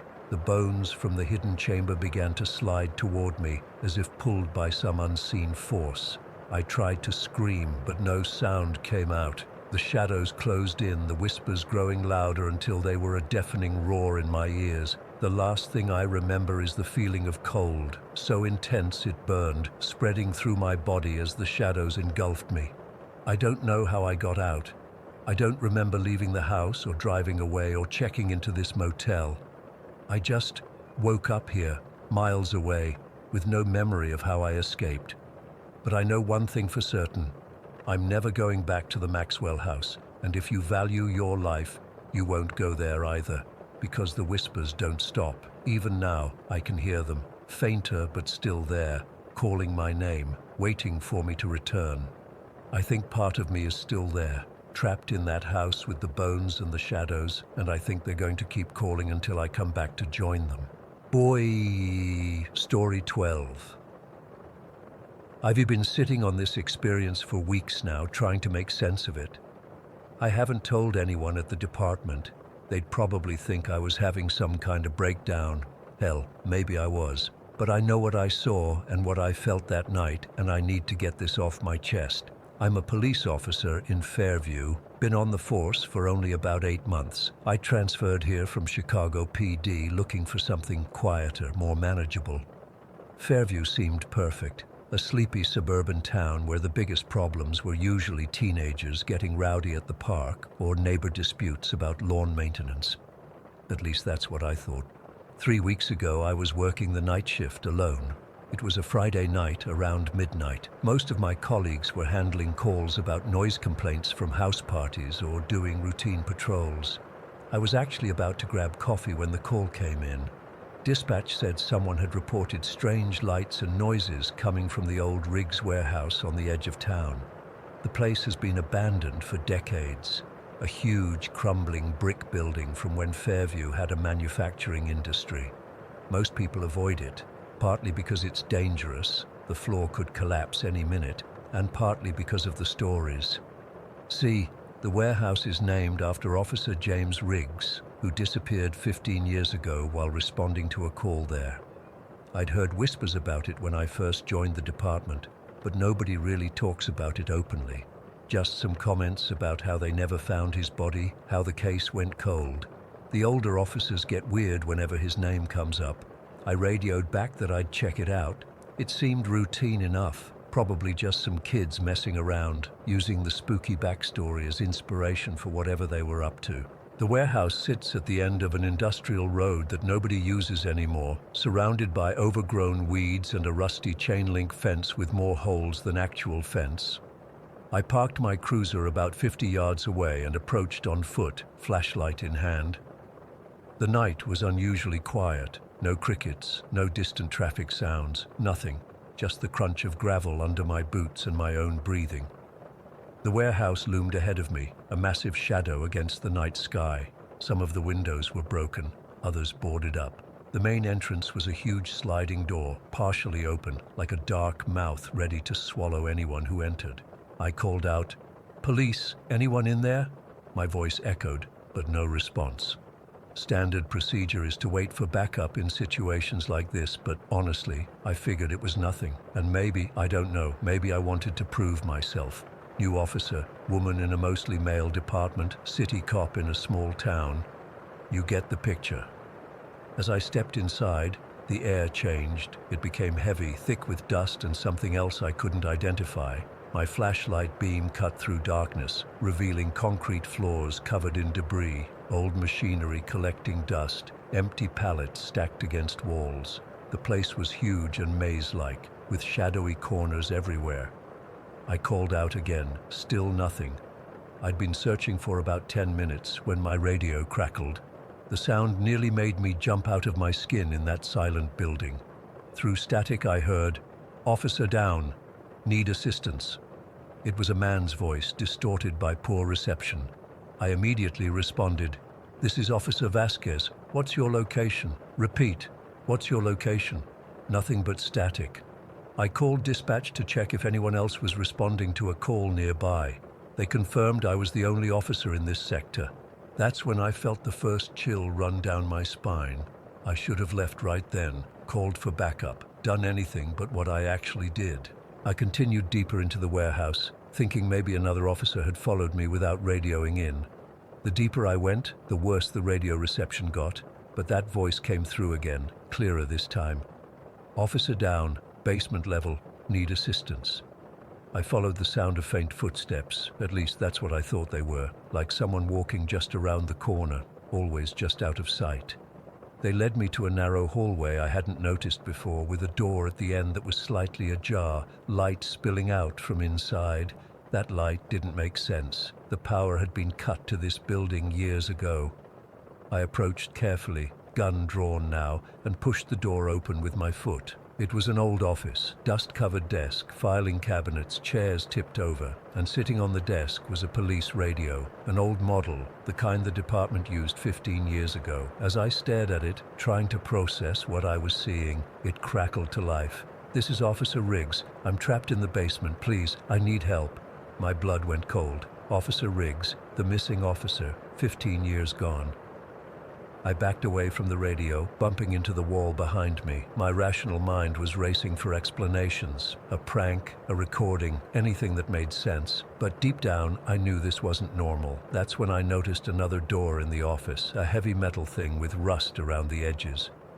It looked like it hadn't been opened in years, but as I shined my light on it, I could see recent scratch marks around the handle. Against every instinct, I approached it. The door was unlocked.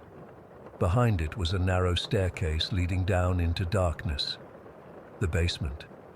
I stood frozen at the top of those stairs for what felt like an eternity. Every fiber of my being was screaming at me to turn around, to call for backup, to get the hell out of there. But that voice had said, "Officer down." If there was even the slightest chance someone needed help. I started down the stairs, one hand on my gun, the other holding my flashlight. The stairs creaked under my weight. The air grew colder with each step until I could see my breath clouding in front of me. The beam of my flashlight seemed to grow dimmer, barely penetrating the thick darkness ahead. When I reached the bottom, I found myself in a narrow corridor with pipes running along the ceiling. Water dripped somewhere in the distance, a steady plink-plink that echoed through the silence. The corridor stretched ahead of me, disappearing into darkness. I called out again, "This is Officer Vasquez. Is anyone down here?" The only response was my own voice, echoing back at me. I moved forward slowly, checking each room I passed. Old storage areas, mechanical rooms, all empty and covered in dust. Nothing seemed disturbed until I reached the last door at the end of the corridor. This door was different, newer, with a modern lock that seemed out of place in this ancient building. It was slightly ajar, and as I approached, I could hear something from the other side. Breathing. A whisper. I couldn't tell. I pushed the door open, my gun raised, ready for anything, except I wasn't ready for what I found. A man was standing in the middle of the room with his back to me. He wore a police uniform, not our current ones, but the style from 15 years ago. He was eerily still, his form somehow less substantial than it should have been, like he was made of smoke barely holding its shape. "Sir," I said, my voice barely above a whisper. "Officer, are you all right?" Slowly, so slowly, he turned around.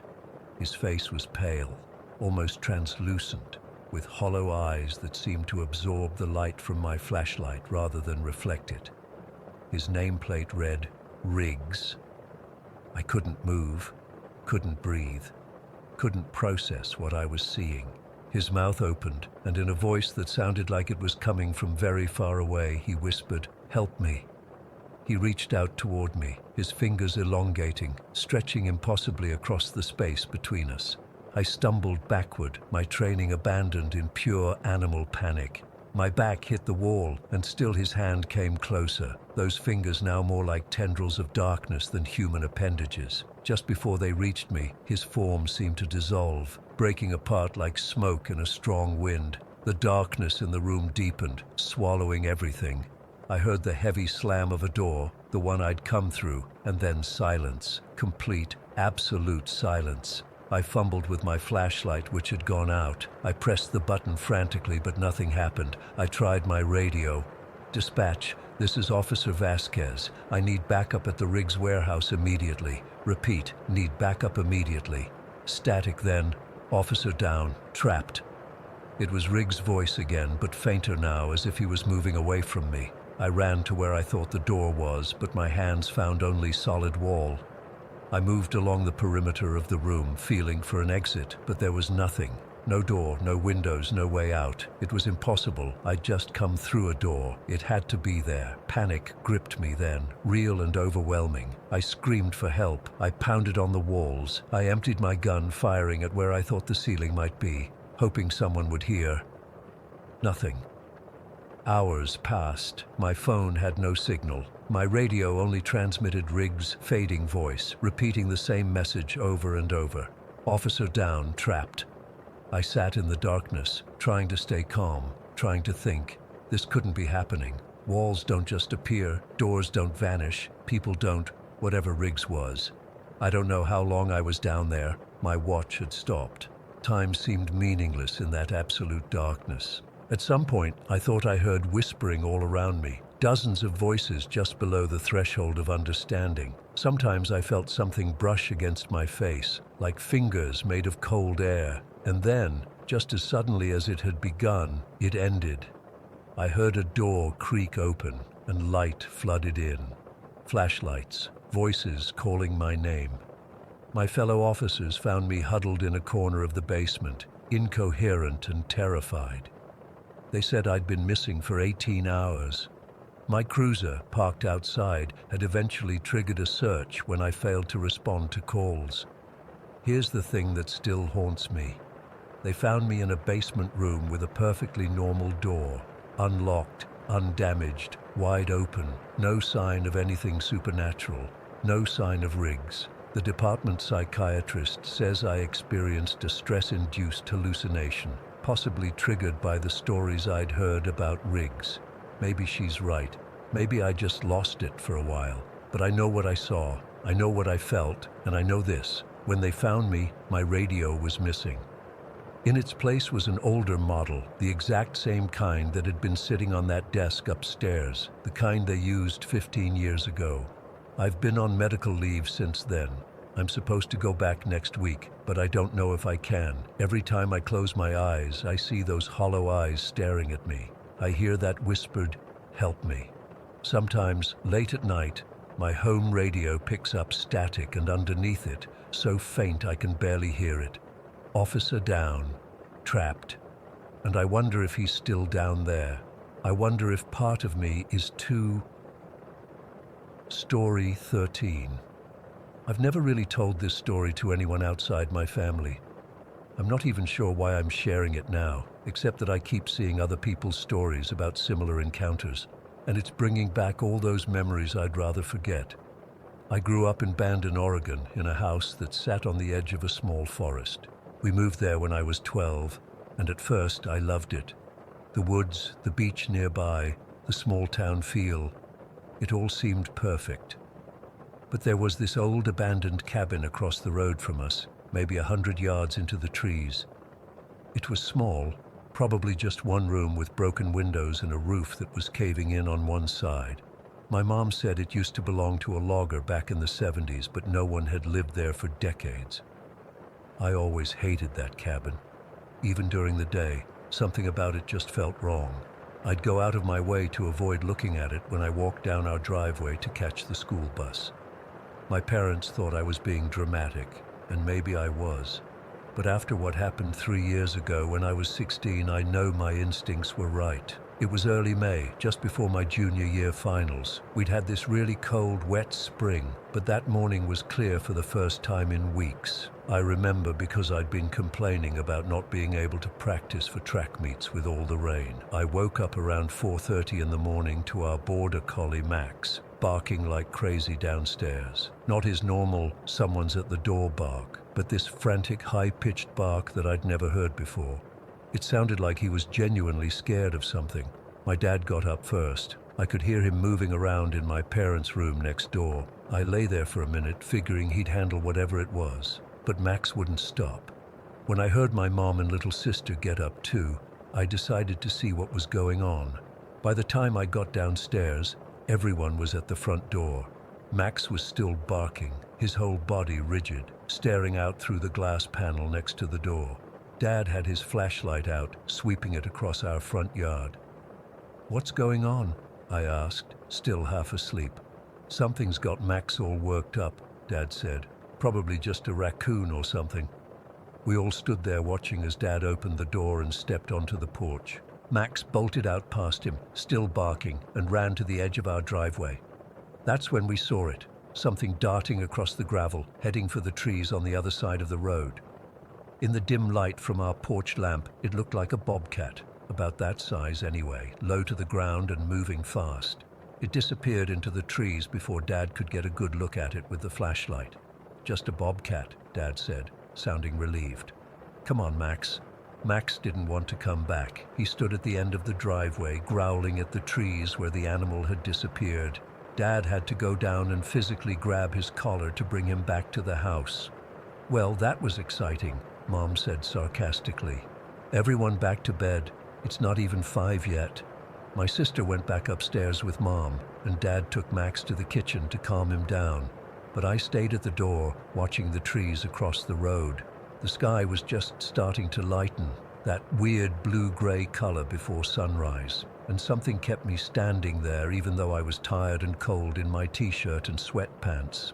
I don't know why, but I stepped outside onto the porch. The air was chilly and damp, and everything was quiet except for the birds just starting to wake up.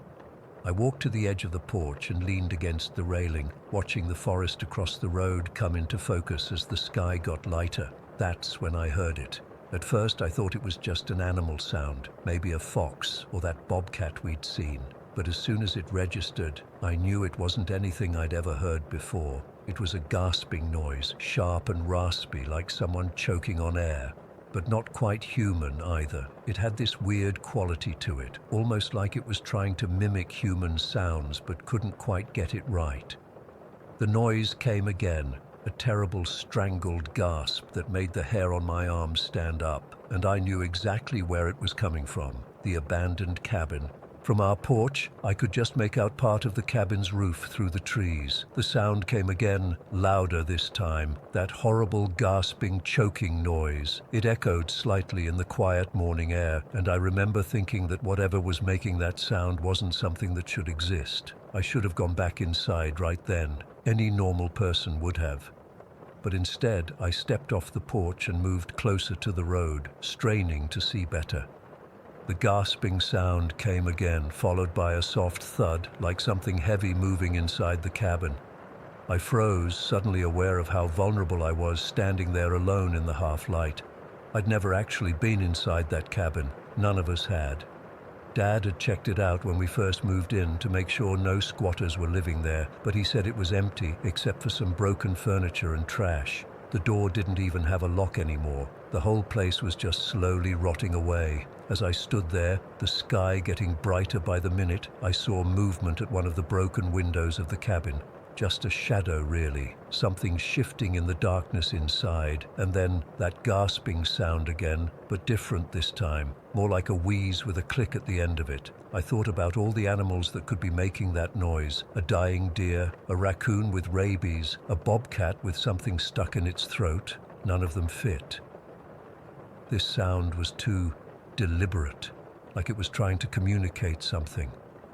I don't know how long I stood there. Probably less than a minute, though it felt much longer. Then I heard another sound that sent ice through my veins. Scratching. Not the sound of an animal scratching to get out, but slow, deliberate scratches like fingernails on wood. 3 distinct scratches, a pause, then 3 more. That's when I saw it. The cabin door moved. It didn't open all the way, just shifted slightly on its hinges, enough to create a dark sliver in the doorway. And in that sliver, I saw something pale. I couldn't make out what it was exactly, just a glimpse of something white or grayish. But whatever it was moving, and it was watching me. I'm certain of that. I could feel it staring at me across the distance. The next thing I knew, I was backing up toward our house, my eyes still fixed on that cabin door. The scratching sound continued, getting faster, more frantic. And then that gasping noise again, but louder now, almost like a laugh. I turned and ran. I don't remember touching the porch steps or opening our front door. I just remember suddenly being inside, slamming the door shut behind me, and standing there with my back against it, breathing hard. Dad was in the kitchen with Max, who had finally calmed down. "You okay?" he asked, looking concerned. I wanted to tell him what I'd heard, but something stopped me. Maybe I was afraid he wouldn't believe me, or worse, that he'd go check it out himself. So I just nodded and said I was cold and going back to bed. But I didn't sleep. I lay in bed, staring at my ceiling, with that horrible gasping sound playing over and over in my head. When my alarm went off at 7, I was almost relieved. At breakfast, I tried to act normal, but I kept glancing out the window toward the trees where the cabin stood. Dad noticed and asked what was wrong. "That cabin across the road," I said, trying to sound casual. "Has anyone ever, reported strange noises coming from there?" Dad shrugged. "Just the usual forest sounds, I guess." "Why?" I hesitated, then decided to tell a partial truth. "I heard some weird noises this morning after you guys went back upstairs, like gasping or choking sounds." Mom looked up from her coffee. "Probably just that bobcat with a rabbit or something. Nature isn't always pretty." "No, it wasn't that," I insisted. "It sounded, I don't know how to describe it, not like any animal I've ever heard." "Could have been a barn owl," Dad suggested. "They make some pretty weird sounds. Or maybe a fox. Foxes can sound almost human sometimes." I let it drop. What was I going to say? That I thought some monster was living in the abandoned cabin? That I'd seen something pale watching me from the doorway? They'd think I was crazy, but I couldn't stop thinking about it. All day at school, that gasping sound echoed in my head. When I got home, I spent hours online trying to match the sound to any animal native to Oregon. Nothing fit. Not foxes, not owls, not cougars or bobcats or anything else I could find. That night, I barely slept. I kept my window closed even though it was warm, and I flinched at every sound outside. The next morning, I asked Dad if we could board up that cabin, saying it was dangerous and someone could get hurt. He said he'd look into it, but never did. For weeks afterward, I avoided going outside alone, especially near dusk or dawn. Max wouldn't go near that side of the road anymore either, which only confirmed my fears. Animals know things we don't. I never heard that exact sound again. But sometimes at night, I'd wake up to Max growling softly, staring out my bedroom window toward the trees. And once, a few weeks after that morning, I saw something moving between the trees at twilight. Something pale and low to the ground, moving in a way that wasn't quite right. Not on four legs like an animal, but not upright like a person either. Almost like it was crawling. It's been 3 years now, and we've since moved away from that house. I'm in college on the other side of the state, and I've tried to convince myself it was all just my imagination, triggered by being half asleep and the weird light of early dawn. But then last month I came across this online forum where people share stories about strange encounters in the woods. Someone posted about hearing a distinctive choking, gasping sound right before seeing what they described as a pale, emaciated humanoid creature. They called it the Rake and linked to other accounts of similar encounters. I read every single one, my blood running cold as the descriptions matched what I'd experienced. The pale appearance, the strange movement, the gasping, choking sounds, the way it seemed to watch from a distance. I don't know what was in that cabin that morning. I don't want to know, but whatever it wasn't natural, and it wasn't just passing through. I think it had been there all along, watching our house, watching me. And sometimes when I wake up suddenly in the middle of the night in my dorm room, I swear I can hear that gasping sound again just outside my window, like it followed me here. Story 14. I've never shared this with anyone outside my family. Even now, 20 years later, I still get goosebumps thinking about it. It happened when I was 7 years old, living in eastern Beijing in one of those older apartment complexes. Not the fancy high-rises they're building now, but the older 6-story buildings from the 80s, arranged around a small concrete courtyard.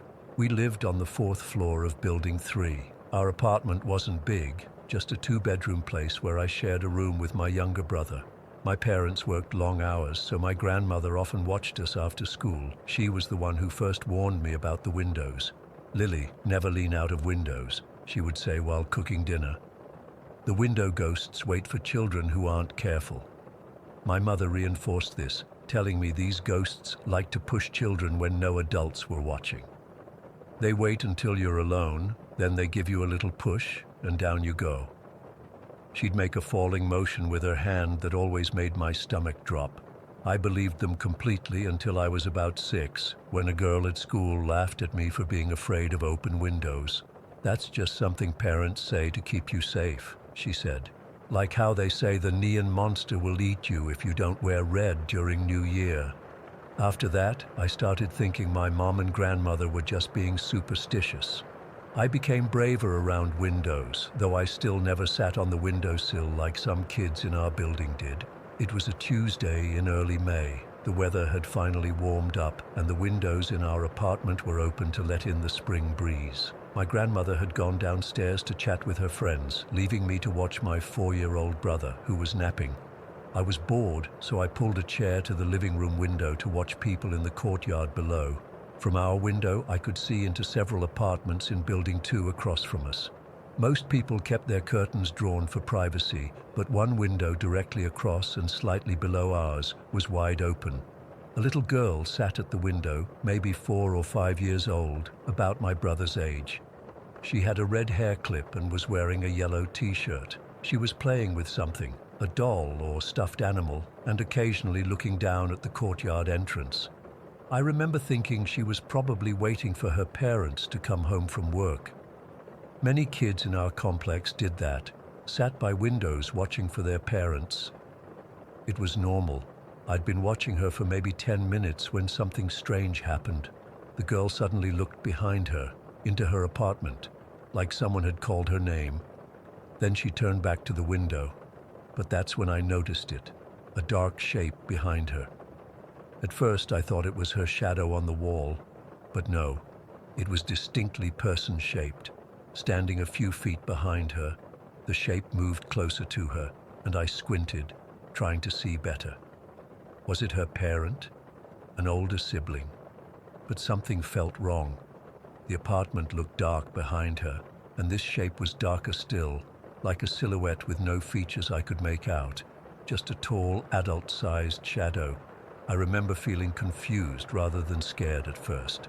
The girl didn't seem afraid, so maybe it was just her dad standing in the dark part of the room. But then why couldn't I see any details of the person? What happened next still makes my hands shake when I think about it. The shadow figure moved right up behind the girl. She was still looking down at the courtyard entrance, unaware. Then, so quickly I almost missed it, the shadow seemed to extend, like arms reaching out, and the next second, the girl was falling forward, just like that.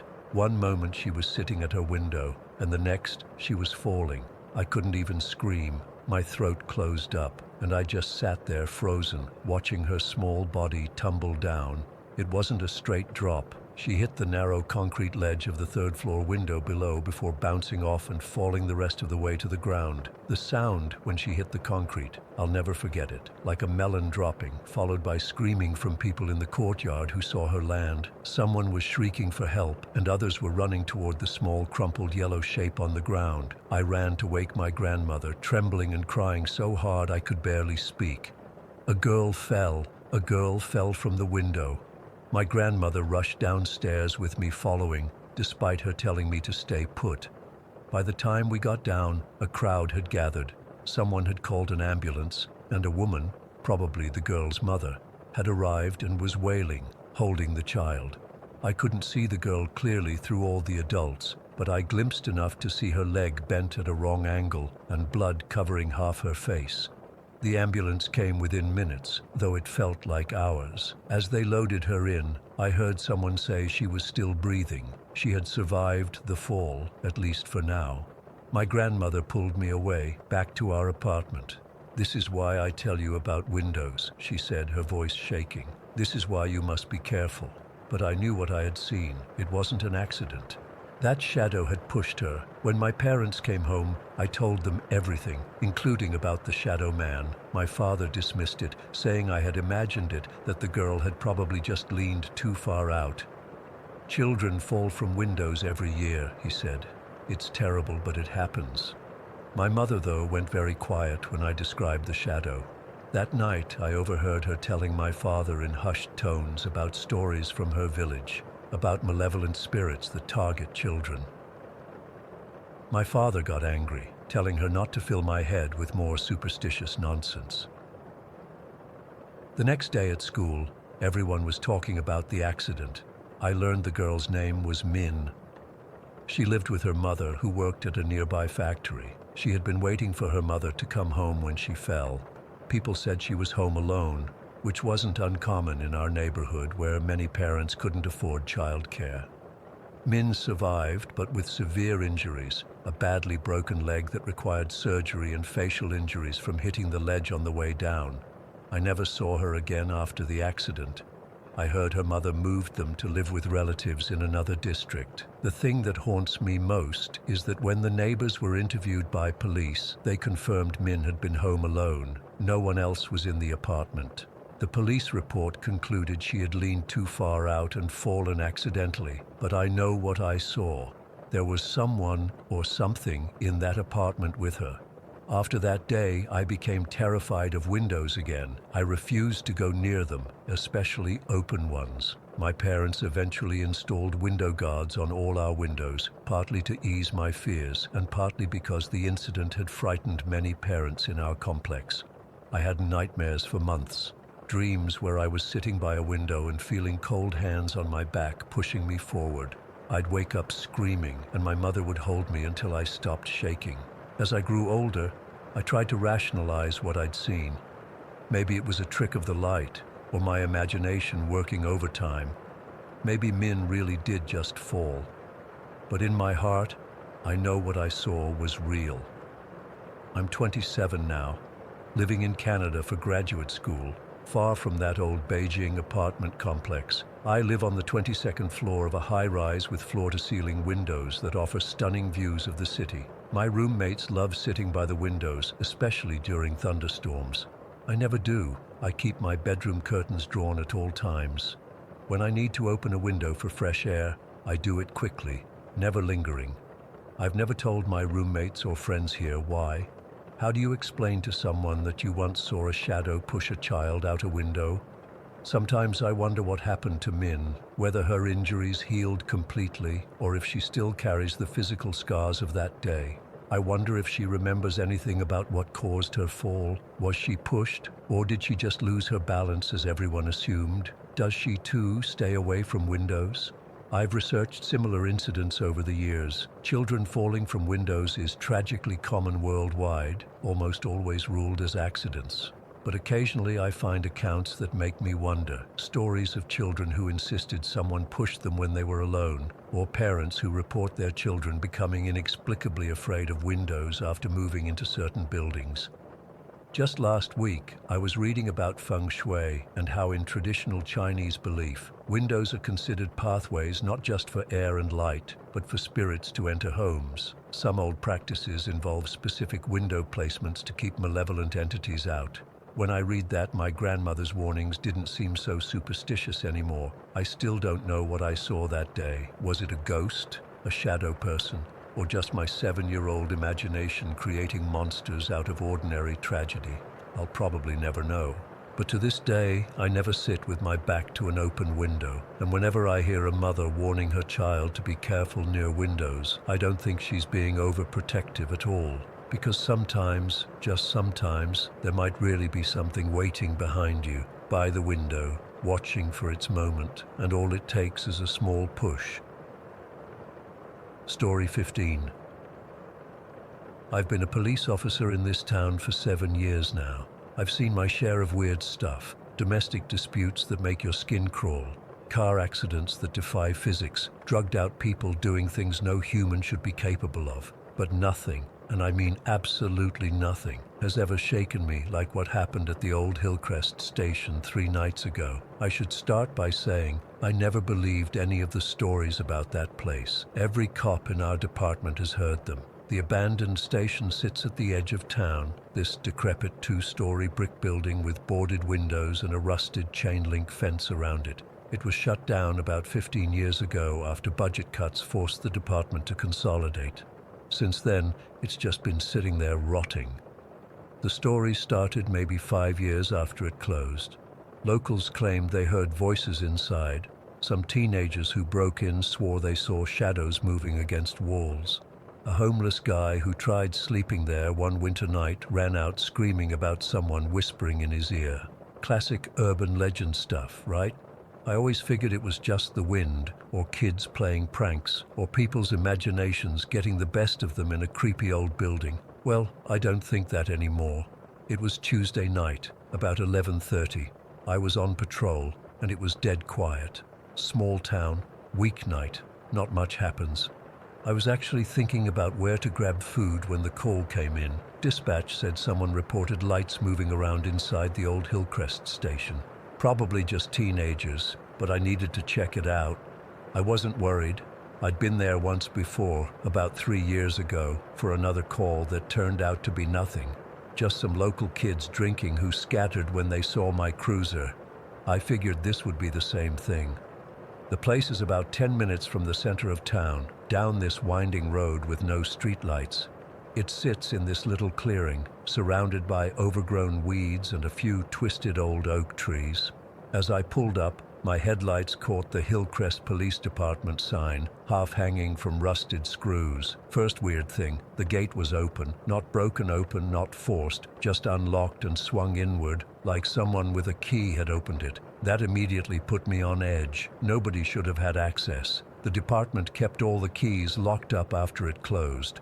I called it in, told dispatch I was going to investigate, and asked for backup, just as a precaution. Then I grabbed my flashlight and approached the building. Second weird thing. The front door was slightly ajar, just a couple inches, but enough to see it wasn't secure. I pushed it open with my foot, gun drawn, flashlight up. The door creaked, that horror movie creak that makes your hair stand up. The smell hit me first, mold and rot and something else, something stale and wrong, like old breath. My flashlight beam cut through darkness so thick it felt solid. The lobby was a mess, desk overturned, papers everywhere, ceiling tiles fallen to the floor. It looked like the place had been ransacked years ago and left that way. I called out, "Police officer, anyone in here?" My voice echoed back at me, hollow and flat. Then I heard it, this soft, rhythmic tapping sound coming from somewhere down the corridor to my right. Tap, tap, tap, steady, like a metronome, like someone gently knocking on a table with their fingernail. I followed the sound, stepping carefully over debris. The floor was slick with moisture in places, and ceiling panels hung down like dead skin. My flashlight beam bounced off the walls, creating shadows that seemed to move just at the edge of my vision. The tapping led me to an old interrogation room. The door was open, and inside, sitting on the metal table in the center of the room, was a tape recorder, one of those old-fashioned ones with the big buttons and the spinning reels. It was playing, the reels turning slowly, creating that tapping sound as a loose piece of tape hit something with each rotation. I stood there staring at it, unable to process what I was seeing. How was it running? The building had no power. The electricity had been shut off years ago. There was no way this machine should be operating. I approached it slowly, my hand shaking a little as I reached for the stop button. As soon as my finger pressed down, two things happened simultaneously. The overhead lights in the room flickered, just for a second, and I heard a voice right behind me. "Help me." It was barely a whisper, but so close I could have sworn I felt breath on my neck. I spun around, heart pounding, gun raised. Nobody was there. "Hello?" I called out, my voice cracking. "Who's there? This is Officer Mitchell. Show yourself." Nothing, just silence and the smell of mold. I backed toward the door, keeping my gun and flashlight moving. As I stepped into the hallway, I heard it again, that same whispered, "Help me," but from further away, down the corridor. Then I saw something, a figure, standing at the far end of the hallway, maybe 30 feet away. Just a silhouette, darker than the darkness around it, but unmistakably person-shaped, standing perfectly still, watching me. I raised my flashlight, but the moment the beam hit that spot, there was nothing there, just an empty corridor stretching into blackness. That's when the panic hit me, real, primal fear that turned my legs to jelly and my mouth dry. I backed up, then turned and moved as quickly as I could toward the exit, trying not to run, but definitely not taking my time. Every few steps I glanced back, convinced someone was following me. The whispers continued, sometimes closer, sometimes farther away, sometimes multiple voices overlapping. "Help me. Please. Don't leave." I couldn't tell if they were coming from the building or inside my own head. When I burst through the front door into the night air, I gulped it down like I'd been drowning. My backup was just pulling up. Two officers I work with regularly, Martinez and Wilkins. They found me bent over, hands on my knees, trying not to throw up. "Mitchell, you okay?" Martinez approached, concerned. "What happened in there?" I tried to explain. The tape recorder, the voices, the figure in the hallway. As I spoke, I could see the skepticism growing on their faces. "Let's check it out," Wilkins said, pulling out his flashlight. The three of us went back in. Everything was exactly as I'd described. The lobby, the fallen ceiling tiles, the papers everywhere. But when we got to the interrogation room, the tape recorder was gone. The table was empty, covered in a thick layer of dust that looked undisturbed. "You sure it was in here?" Martinez asked, not unkindly. "I know what I saw," I insisted. "It was right there, playing. And the lights flickered." "Mitchell, there's no power in this building," Wilkins said gently. "The electricity was cut off years ago. There's nothing to make lights flicker." We searched the entire building. No tape recorder, no shadowy figure, no whispers, just an empty, decaying police station. Martinez and Wilkins were good about it. They didn't outright say they thought I was crazy, but I could tell they were concerned. We filed the report as possible trespassers, building secure, and left. Martinez suggested I take the rest of the night off, but I refused. I didn't want to go home. I didn't want to be alone with my thoughts. The rest of my shift was uneventful, but I couldn't shake the feeling that something had followed me out of that building. Every time I checked my rearview mirror, I expected to see that shadowy figure in my back seat. When I finally got home around 7 in the morning, exhaustion hit me like a truck. I collapsed into bed without even changing out of my uniform, but I couldn't sleep. Every time I closed my eyes, I heard that whisper, "Help me," like it was right next to my ear. I must have dozed off eventually because I woke up around noon in a cold sweat. I showered, changed, and tried to convince myself it had all been stress and an overactive imagination. Maybe I'd been working too hard. Maybe I needed a vacation. But here's the thing. I know what I experienced. That tape recorder was real. Those whispers were real. That figure in the hallway was real. And none of it makes any sense.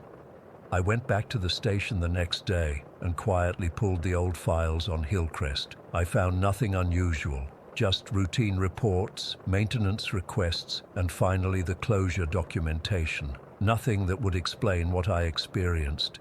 Then I noticed something odd.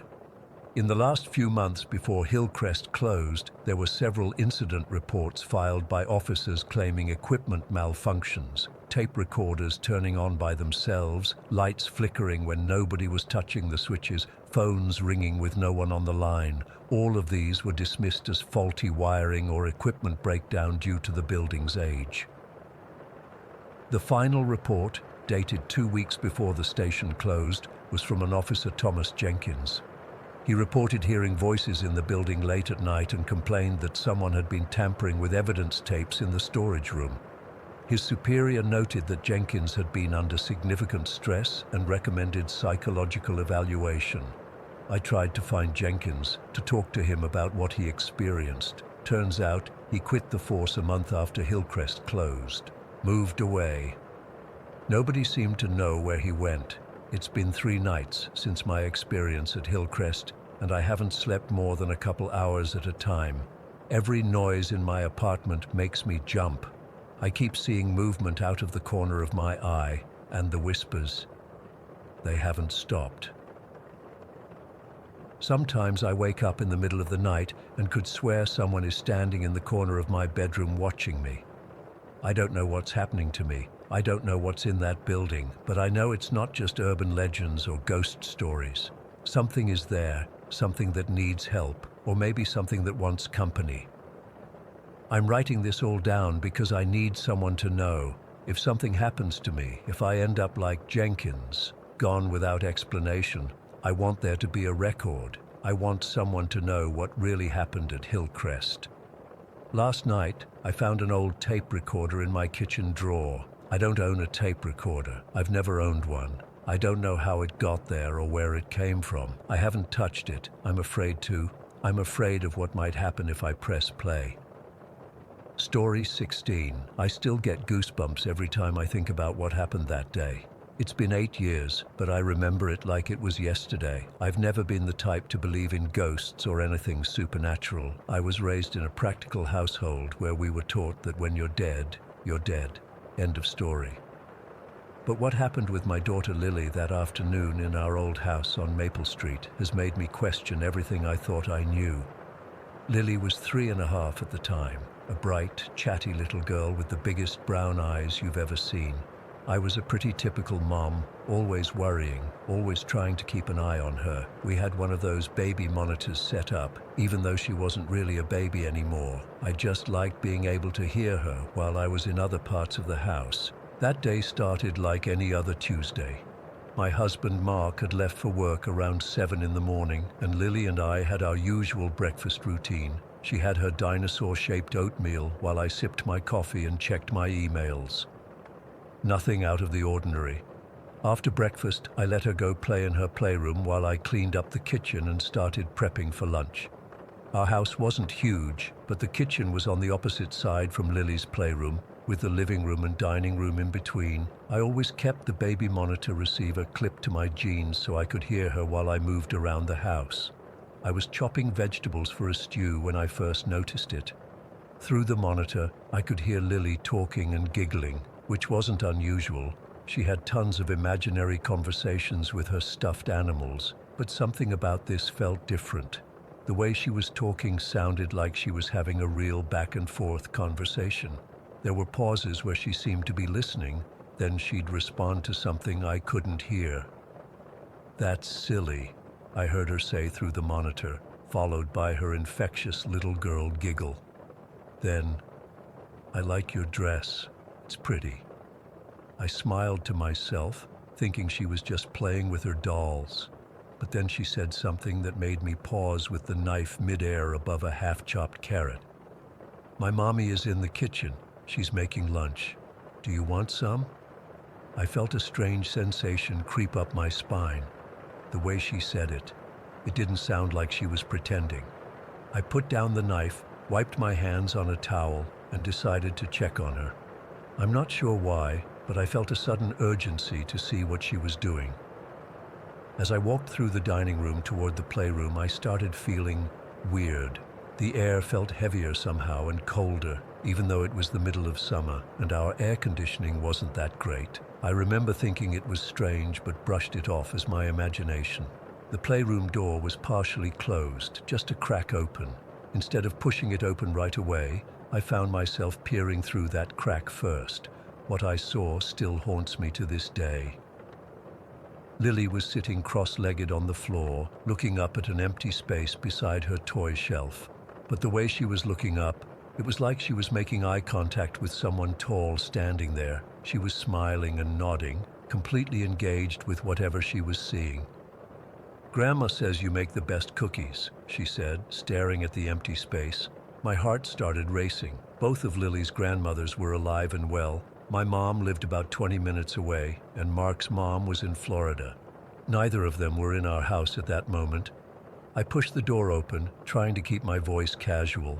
"Who are you talking to, sweetie?" Lily turned to me with that innocent face, not the least bit surprised by my question. "Grandma," she said simply. "Grandma?" I repeated, trying to keep my voice steady. "Grandma isn't here right now. Nana is at her house, and Grandma Nancy is in Florida, remember?" Lily gave me a look like I was the one who didn't understand something obvious. She shook her head. "No, Mommy, not them. The one in the pretty red dress." I felt like someone had dumped a bucket of ice water down my back. My skin broke out in goosebumps, and I couldn't stop the shiver that ran through me. The only person in our family who was known for wearing red dresses was Mark's grandmother, Eleanor. She had died 4 years before Lily was born.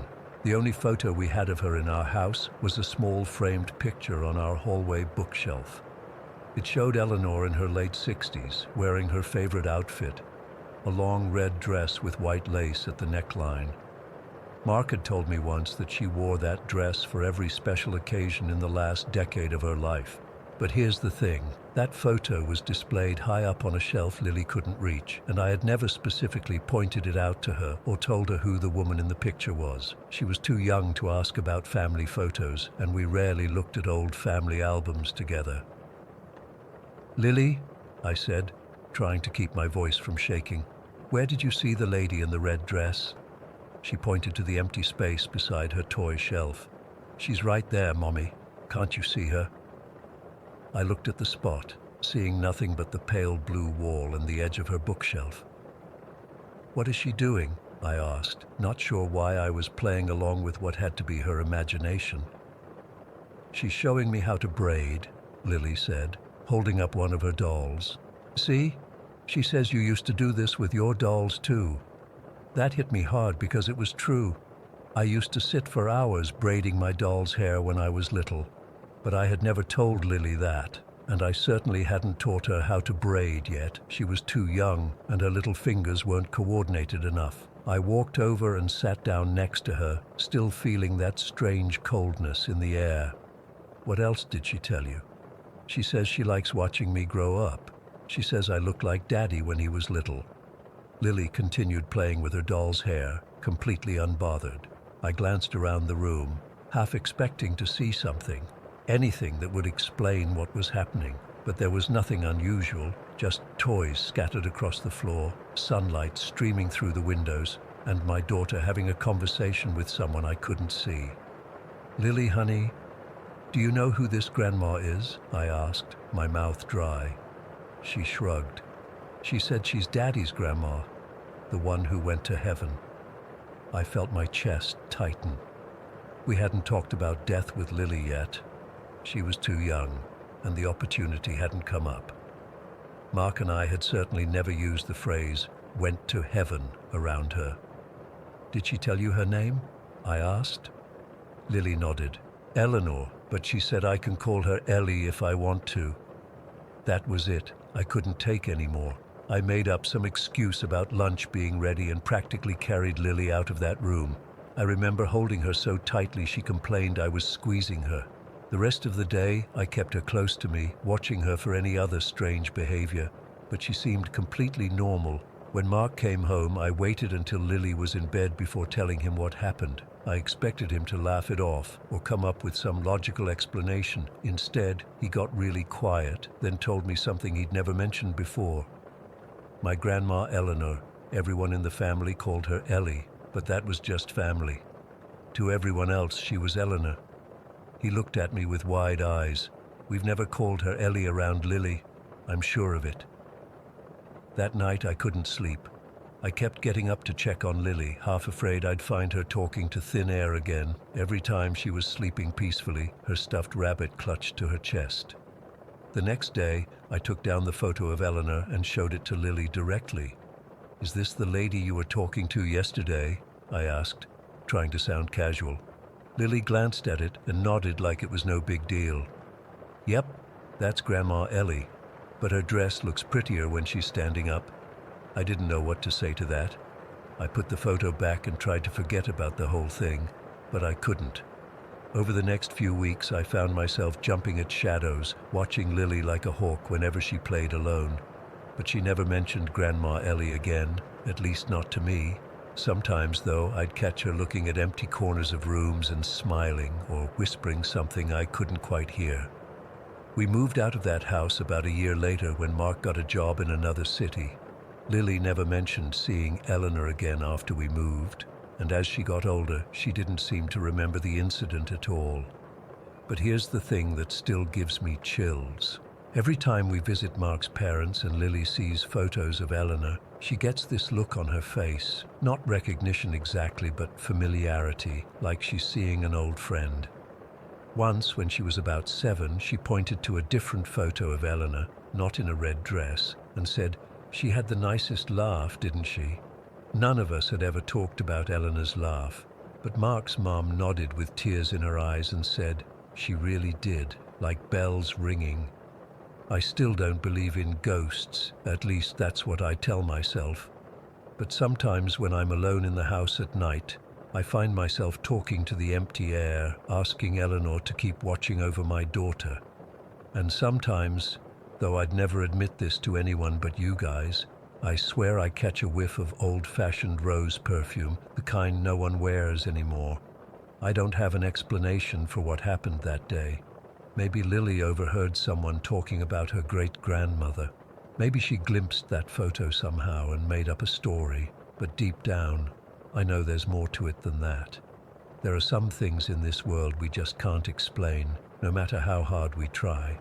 And whenever anyone brings up the subject of ghosts or children seeing things adults can't, I change the subject, because I still don't know what to make of what happened that day, and I'm not sure I ever will. Story 17. I've been hesitant to share this experience for a while now, but it's been eating at me. It happened last summer when I was recovering from heart surgery at my childhood home in Darkwood Creek. I'd moved back temporarily because I needed someone to keep an eye on me during recovery, but that particular afternoon, everyone had errands to run, so it was just me and my little Yorkie, Peanut. I was feeling pretty weak that day. The recovery process from open heart surgery is brutal. They literally crack your chest open and put it back together. Every movement hurts. Every breath is work. I was mainly camped out on the living room couch with my painkillers, water and phone within reach, so I wouldn't have to move much. Around 2 in the afternoon, I was dozing off when I heard distinct footsteps coming up our front porch. Our house is old, and those wooden steps make a very specific creaking sound when someone walks up them. Growing up here, I could always tell who was coming home by their footsteps. My dad's were heavy and deliberate, Mum's were quicker, lighter. These steps were different, slow, methodical, like someone trying not to make noise, but the old wood betrayed them anyway. I remember freezing, instantly on alert. Peanut's ears perked up too, and he started that low growl he does when something's not right. The painkillers made everything feel foggy, but that sound cut right through it. Then came the distinct sound of the screen door handle wiggling. Our front door has one of those old metal handles that makes a specific rattling noise when turned. Then knocking. Not normal knocking though, it was irregular. Tap, tap, tap, tap. I'm not going to lie, I was terrified. I was alone, physically weak, and someone was trying to get in. My first thought was that it might be a package delivery, but I wasn't expecting anything. Could be a neighbor checking in, but they would have called out. I forced myself up, wincing at the pain in my chest, and shuffled to the door. We have one of those doors with glass panels so you can see who's outside. I approached carefully, expecting to see a person, but when I looked through the glass, there was nobody at eye level. I almost thought I'd imagined the whole thing until I looked down. There, pressed against the glass door, was a turtle, not a small one either. This thing was huge, probably the size of a large dinner plate. It had its claws up against the glass, which explained the tapping sound. The relief I felt was instant. Just a turtle, not a home invader. Just a random turtle that had somehow climbed our steps and was now knocking on our door. Even in my relief, I recognized how weird this was. As I stood there trying to make sense of it, something disturbing happened. The turtle suddenly collapsed, like its legs just gave out. It fell onto its side and went completely still. I swear to God, it looked like it had just died right there on my porch. I panicked. I don't know why I felt so responsible for this random turtle, but I did. Maybe it was the meds making me emotional, or maybe it was because it had made such an effort to get to my door only to collapse. I called wildlife services, but they were pretty unhelpful. They basically told me that if the turtle wasn't visibly injured, I should just leave it alone. They said turtles are resilient and it would probably move on its own, but it wasn't moving. It looked dead. I couldn't just leave it there. I decided I needed to at least check on it, maybe give it some water. The problem was that I couldn't open the door without potentially hurting it, since it was lying right against it. I tried gently nudging the door, hoping to create enough space to pour some water near it without crushing the poor thing. It took some maneuvering and my chest was screaming in pain from the effort, but I managed to create a small gap. I took a cup of water I had nearby and carefully poured some near the turtle's head. At first nothing happened. Then slowly I noticed movement. Its eyes blinked, then its head moved slightly. It was like watching something come back to life. The turtle gradually started moving its limbs again, eventually righting itself. The relief I felt was immense. I hadn't killed it by disturbing it, but what happened next was even weirder. Once it was back on its feet, or claws I guess, it started tapping on the door again. And not just tapping, it was stretching its neck out, peering into the house. I swear it was looking at me, directly at me. Those ancient-looking eyes fixed on mine with what felt like purpose. I gave it more water, thinking that's what it wanted. It drank some, but then went right back to trying to look inside.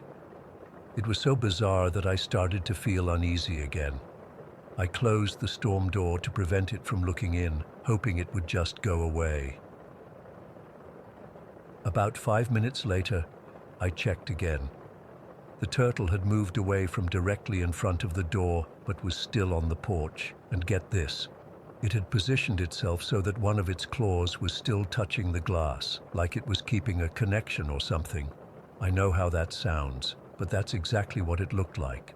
I decided to leave it alone. My chest was hurting from all the movement, and I needed to rest. I went back to the couch, took another painkiller, and tried to distract myself with TV. About 10 minutes later, I heard the tapping again. Tap, tap, tap, tap. I dragged myself back to the door, expecting to see the turtle still there, but when I looked out, nothing. It was gone, completely vanished. I even opened the door, which hurt like hell, and looked around. No sign of it on the steps, the walkway, or the yard. It had disappeared. When my parents got home, I told them about my weird visitor. My dad grabbed a flashlight and searched the yard and bushes around the porch, but found nothing. The only evidence it had ever been there were some scratch marks on the wooden porch in very specific places, right in front of the door, and then where I had last seen it with its claw on the glass. Later that evening, I looked up what kind of turtle it might have been. Based on its size and appearance, I'm pretty sure it was an alligator snapping turtle. The weird thing is, they're not common pets, and while they do live in our general region, they prefer water. Our house is at least half a mile from the nearest creek, and apparently, despite their size, they can move surprisingly fast when they want to. I've tried to find logical explanations. Maybe someone's pet escaped. Maybe it was looking for water during a dry spell. Maybe the painkillers made me imagine parts of the encounter. But I can't shake this feeling that there was something different about this turtle. The way it knocked, the way it looked at me, how it seemed to collapse and then revive, and then disappear without a trace. My grandmother was super superstitious and used to tell us stories about spirits taking animal forms to check on people. She would have said that Turtle was checking on me after my surgery. I know that sounds ridiculous.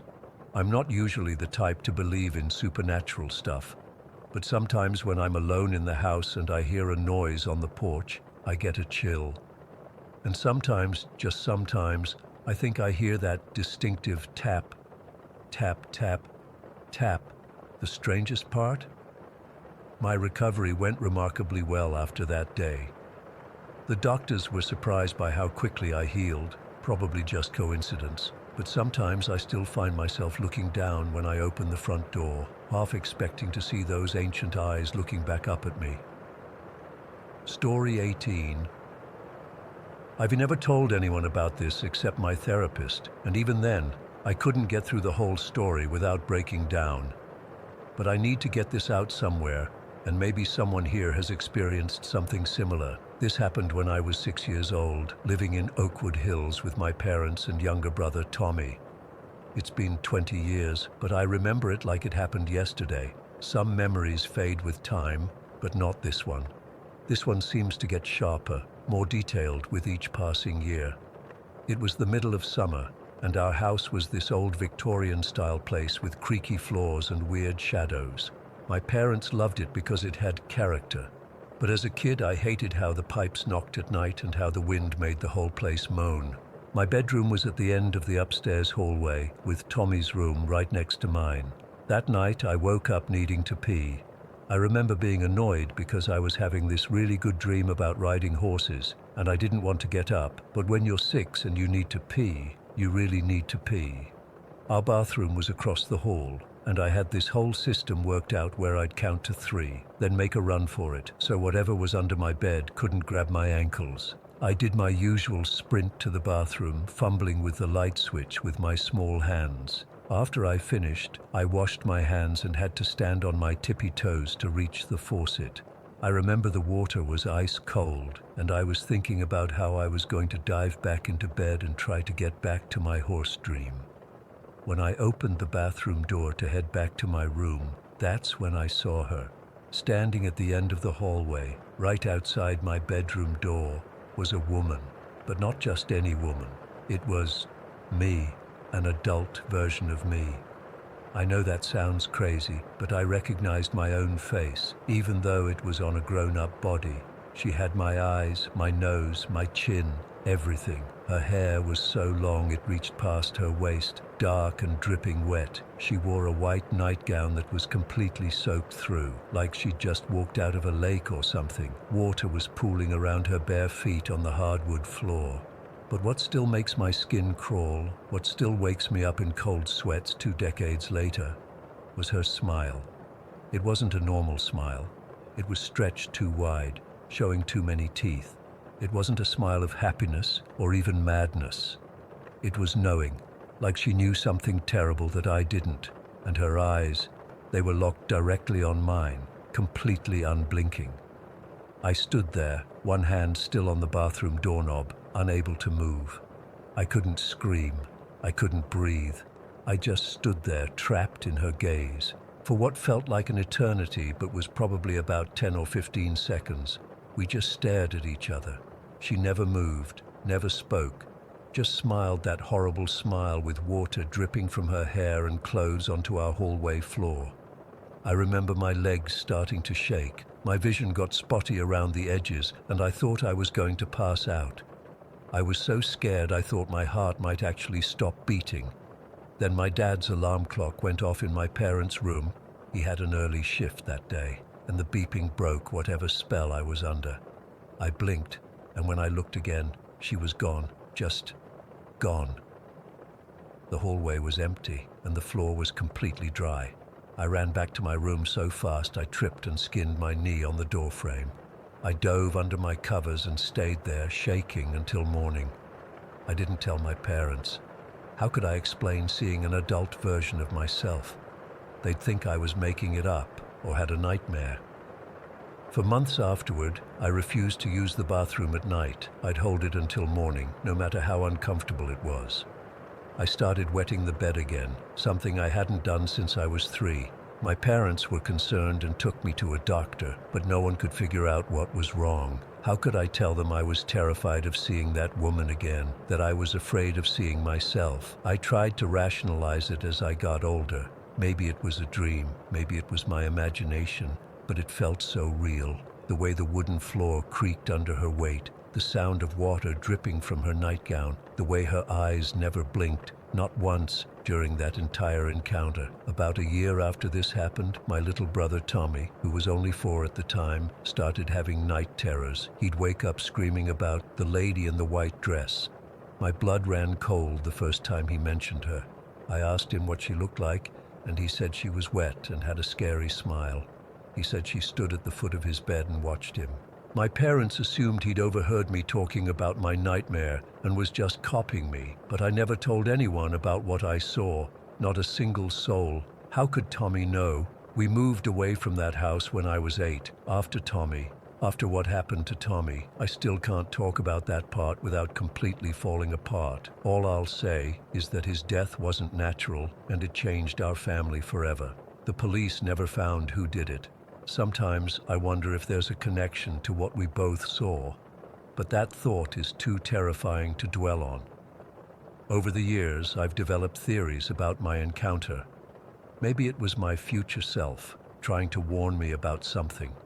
Maybe she was trying to smile to not scare me, but didn't understand how unnatural and terrifying it looked. Maybe she wanted to say something but couldn't speak, or maybe she wasn't me at all, but something else wearing my face. I thought I'd eventually outgrow the fear, but I never have. In fact, it's gotten worse as I've gotten older. The closer I get to the age she appeared to be, the more frequently the nightmares come. Sometimes I'm afraid to look in the mirror, terrified I'll see that smile looking back at me. A few years ago, I was in a vintage clothing store and saw a white nightgown similar to the one she wore. I had a panic attack right there in the middle of the store. The employee had to help me to a chair and bring me water. I couldn't explain what was happening. I've tried to research similar experiences. I've looked into doppelgangers, time slips, ghost encounters, everything I could find. Nothing quite matches what I experienced. Most ghost stories involve spirits of the dead, not future versions of yourself. When the movie Us came out with all those doppelgangers, I couldn't watch it. Friends kept telling me how good it was, but I just couldn't. And that recent film, Smile, I made the mistake of seeing the trailer, and it sent me into a 3-day anxiety spiral. That stretched, unnatural smile was too familiar. I'm 26 now, and I still sleep with a nightlight. I still count to 3 before running across dark rooms. I still avoid looking into mirrors at night, and every time I pass a body of water, a lake, a swimming pool, even a bathtub, I can't help but glance at the surface, half expecting to see her looking back at me.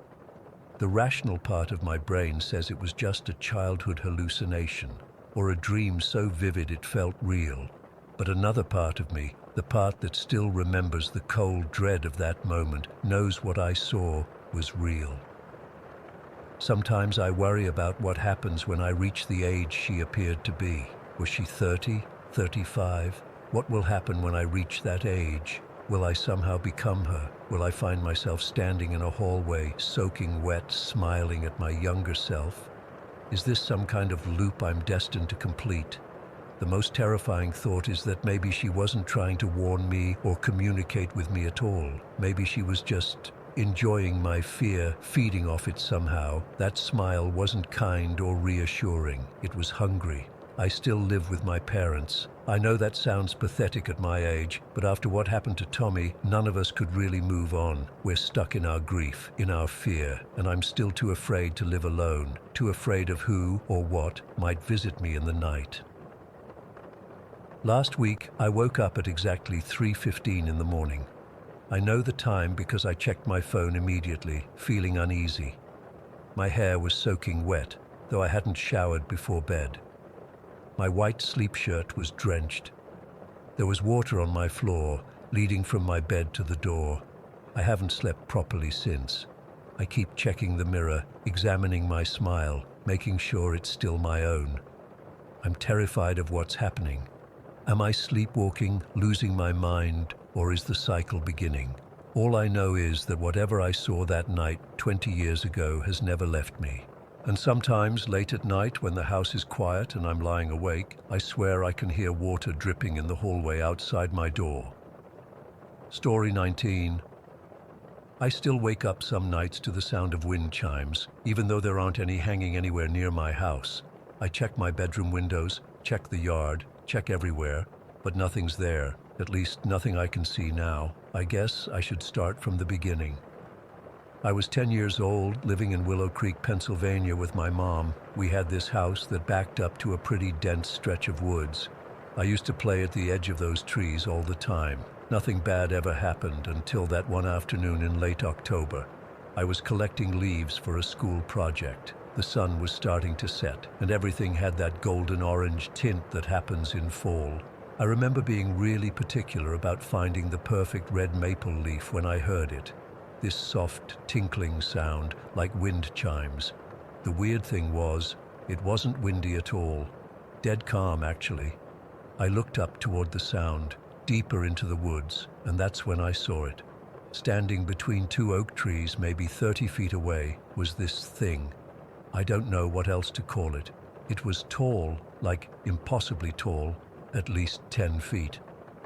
Its skin was this stark, chalky white that stood out against the dark trees. The proportions were all wrong. It had this bodybuilder physique with muscles that didn't move naturally when it shifted its weight. But its face, God, its face. It had these tiny, beady black eyes that were just fixed on me. No blinking, no expression. Just staring. The worst part wasn't how it looked, though. It was what it did to me. The second our eyes met, everything else around me kind of faded away. The chimes got louder, and I felt this weird pull. Before I even realized what was happening, I was walking toward it. Not running away like any normal kid would. Walking toward it. I had no control over my own body. It was like being a puppet.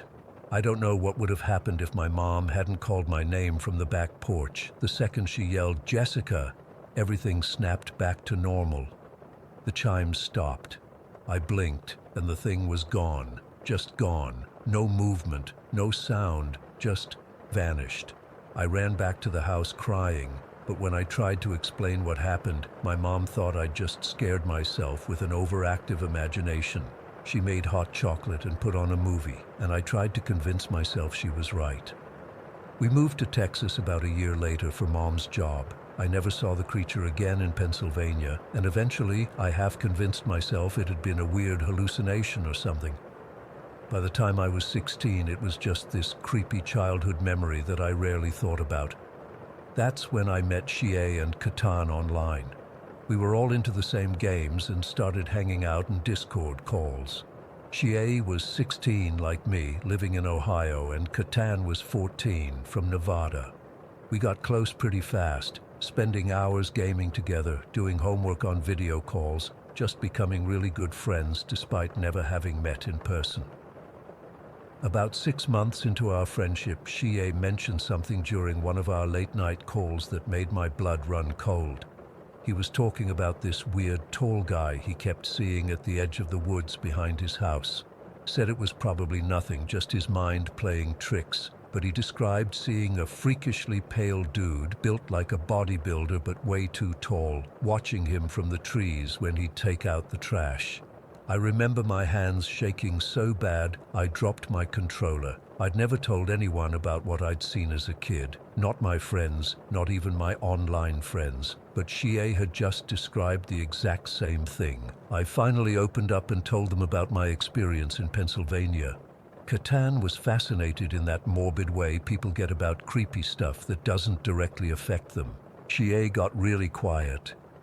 He admitted he'd been seeing his tall guy for almost a month but hadn't wanted to sound crazy by bringing it up. That night after our call, I couldn't sleep. I kept thinking about that thing from the woods and how Xie was seeing it now, 6 years later and hundreds of miles away. Around 3 in the morning, I got up to use the bathroom. Our upstairs hallway is pretty dark at night, with just this dim nightlight by the stairs.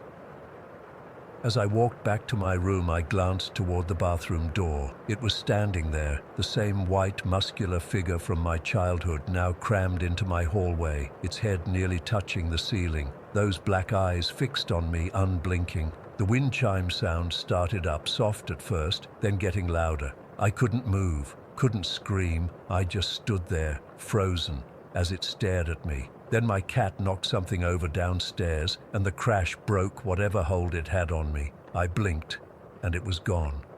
But the fear wasn't. I slept with my lights on, and my door locked that night. The next day, I told Xie and Catan what happened. Xie had seen his again too, this time closer to his house. We started documenting our experiences in a shared Google Doc, looking for patterns. Catan hadn't seen anything yet, but he was helping us research. We started calling them demo walkers, short for demonic walkers, because of how they seemed to just appear and disappear and how they made you feel compelled to walk toward them. 3 days later, I was on a solo call with Catan while Xie was at basketball practice. We were just chatting while I organized my desk. Suddenly, Catan's eyes went wide and he got really pale. "Jess," he said, his voice barely a whisper, "there's something on your stairs behind you." I didn't want to turn around. Every part of me was screaming not to look, but I did. It was there, about halfway up my staircase, its 2 long white fingers wrapped around the banister, just watching me. This time, I heard something new along with the chimes. A soft hissing sound, like air escaping from a tire, but rhythmic, almost like it was trying to communicate. I grabbed my phone and ran out the front door, staying on the call with Catan the whole time. I didn't go back inside until my mom got home from work 2 hours later. Of course, by then, there was nothing there. Mom thought I'd seen a shadow or something, but Catan had seen it too, through the camera. He couldn't hear the chimes or the hissing, but he'd watched it stand there, staring at me. That night, the nightmares started. Horrible dreams where I'd see Xie and Catan being dragged into the woods by multiple demo walkers. In the dreams, I'd try to run to help them, but I couldn't move. I'd just have to watch as they disappeared into the trees. Sometimes the dreams would shift, and I'd be the one being pulled away, feeling cold, strong hands on my arms and legs, while that hissing sound got louder and louder. The next week was hell. All 3 of us started seeing them. Catan spotted one outside his bedroom window one night, just standing in his backyard, looking up at him. Xie saw 2 of them in his garage when he went to get something from his dad's toolbox. And me? I started seeing them everywhere. In the corner of my room at night, in the reflection of my laptop screen, standing in the background during my online classes. We tried to research what they could be. Catan thought they might be some kind of interdimensional beings. Xie wondered if they were aliens or government experiments. I just wanted them to leave us alone. The more we talked about them, the more frequently they appeared. and they were getting bolder. The worst night was about 2 weeks after my hallway encounter. I was video chatting with both guys, all of us keeping each other company because none of us wanted to sleep. My mom was working a night shift, so I was home alone. Around 2 in the morning, the power went out.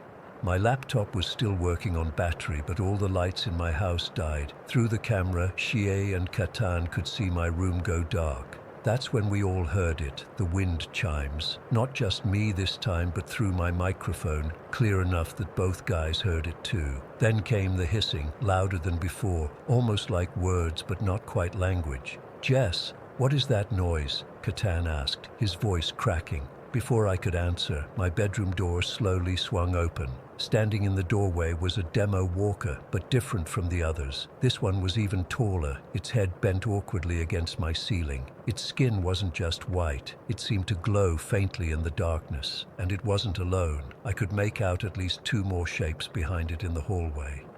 "They're here," I whispered into the call. "There's more than one. They're in my house."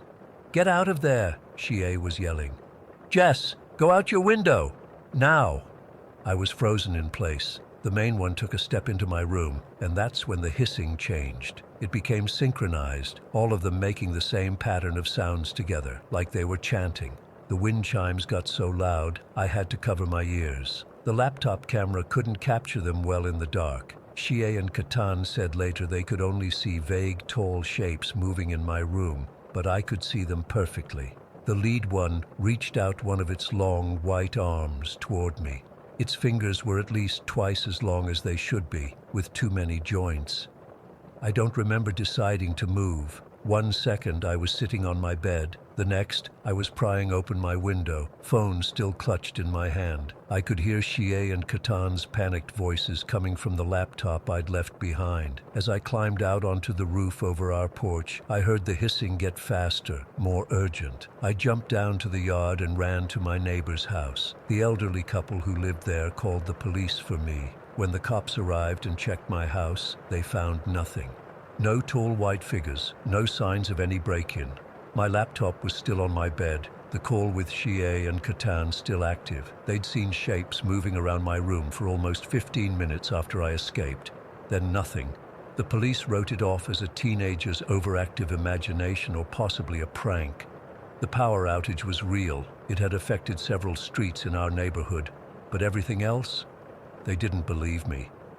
My mom was worried and stayed home from work for the next few days, but even she thought I might have fallen asleep and had a vivid nightmare. But I know what I saw, and Shie and Katan know what they heard. We still talk every day, still game together, but now we have a new rule. We never discuss the demo walkers while we're on a call. We text about them instead, because we notice that talking about them out loud seems to summon them. It's been 2 months since that night. The appearances have become less frequent, but they haven't stopped. Last week, Shie saw one standing in the crowd at his school basketball game. 3 days ago, Katan's mom asked him who the tall man in a white costume was that she'd seen looking through their dining room window. As for me, I still hear the wind chimes sometimes. I'll be doing homework or just lying in bed, and that soft tinkling will start up from somewhere in the house. When that happens, I don't look up. I don't go investigate. I just put in my earbuds, turn my music up loud, and pretend I don't know they're watching. I don't know what they want from us. I don't know why they chose us. But they're still out there, still watching, still waiting. And the worst part? I'm starting to think they're not just watching anymore. They're getting ready for something. Last night, I woke up to find my bedroom window open, even though I know I locked it before bed. On the windowsill was a small pile of red maple leaves, exactly like the ones I was collecting in Pennsylvania 6 years ago when I first saw them. I haven't told Shie or Katan about the leaves yet. I'm afraid of what it means. I'm afraid they're done watching. I'm afraid of what comes next. Story 20. I still can't explain what happened that day. It's been almost 3 years, and I've gone over it 1,000 times in my mind. I know what I saw. My mum saw it too. That's the only thing that keeps me from thinking I'm completely losing it. It was late June, one of those perfect summer evenings where the sun hangs low in the sky, painting everything gold. Mom and I were driving back from one of her impulsive weekend trips. She's always been like that, getting this restless energy and just needing to go somewhere, anywhere. This time we'd driven 4 hours north to some antique fair she'd read about online. We were about 30 minutes from home when Mom suddenly perked up. "Hey, do you mind if we swing by Kevin's place real quick? I promised I'd check on his animals while he's away at his sister's." Kevin was her boyfriend of about 8 months at the time. Nice enough guy, quiet, kept to himself mostly. He lived out in the country on this little hobby farm with chickens, 2 goats, and an ancient horse named Buck. I was tired and wanted to get home, but it was only going to be a 15-minute detour at most. "Yeah, sure," I said, stifling a yawn. "Which way?" "Take a right at the next intersection, then it's just down Meadow Creek Road a couple miles." As soon as she mentioned Meadow Creek Road, I knew exactly where we were headed. I'd ridden the school bus down that road for years as a kid. It's one of those narrow country lanes, barely wide enough for 2 cars to pass each other, with dense trees on one side and open fields on the other. Nothing remarkable about it. I made the turn and settled back into driving. The road was empty, which wasn't unusual for a Sunday evening in our rural area. The windows were down and the warm air rushed through the car, carrying the smell of fresh-cut hay and wildflowers. Mom was checking something on her phone, probably texting Kevin that we were stopping by. We'd gone maybe a mile down the road when I first spotted him. There was an old man walking along the edge of the road ahead of us, moving in the same direction we were traveling. He was on the right side, which meant we'd pass right by him. Even from a distance, something about him caught my attention. He was wearing what looked like denim overalls with one strap hanging loose, work boots, and a wide-brimmed straw hat. The kind of outfit you'd expect to see in a black and white photo, not on someone in 2020. As we got closer, I instinctively slowed down, the way you do when passing a pedestrian on a country road. The strange thing was, he didn't seem to react to our car approaching at all. Most people will at least glance over their shoulder or move a bit further to the side when they hear a vehicle coming, but this guy just kept walking at the same steady pace, like he was completely in his own world.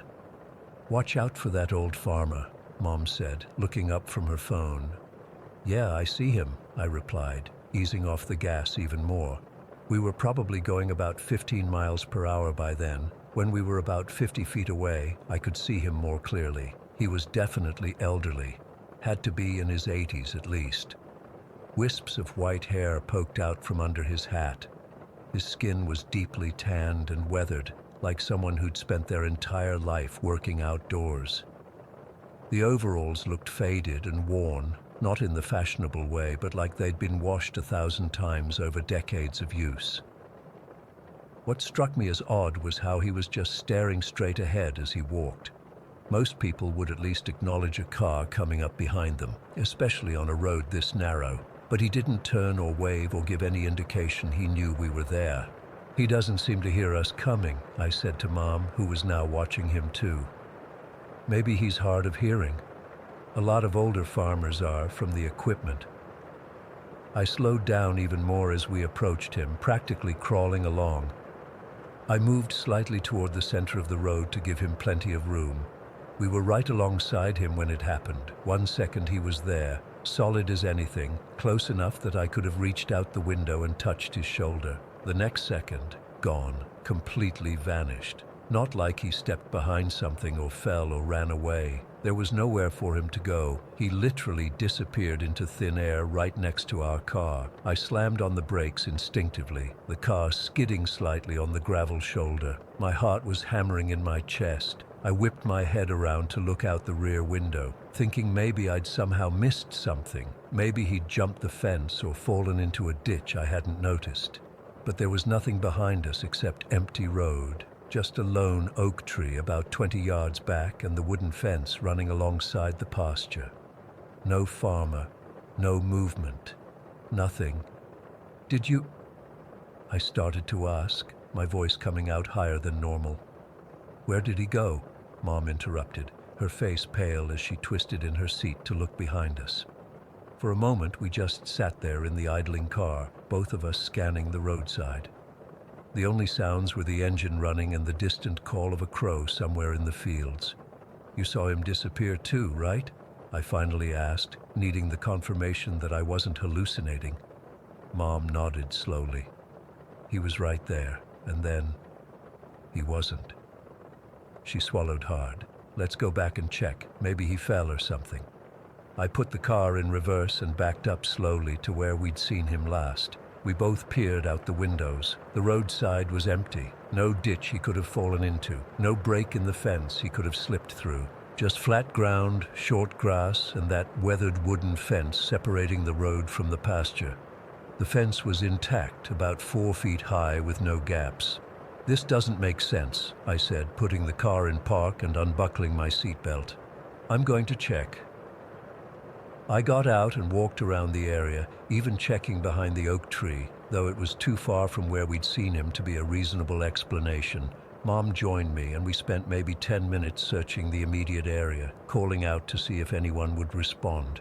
Nothing. The only movement was the grass swaying in the breeze and a few birds flitting between trees in the distance. When we got back in the car, we just sat there for a minute trying to process what had happened.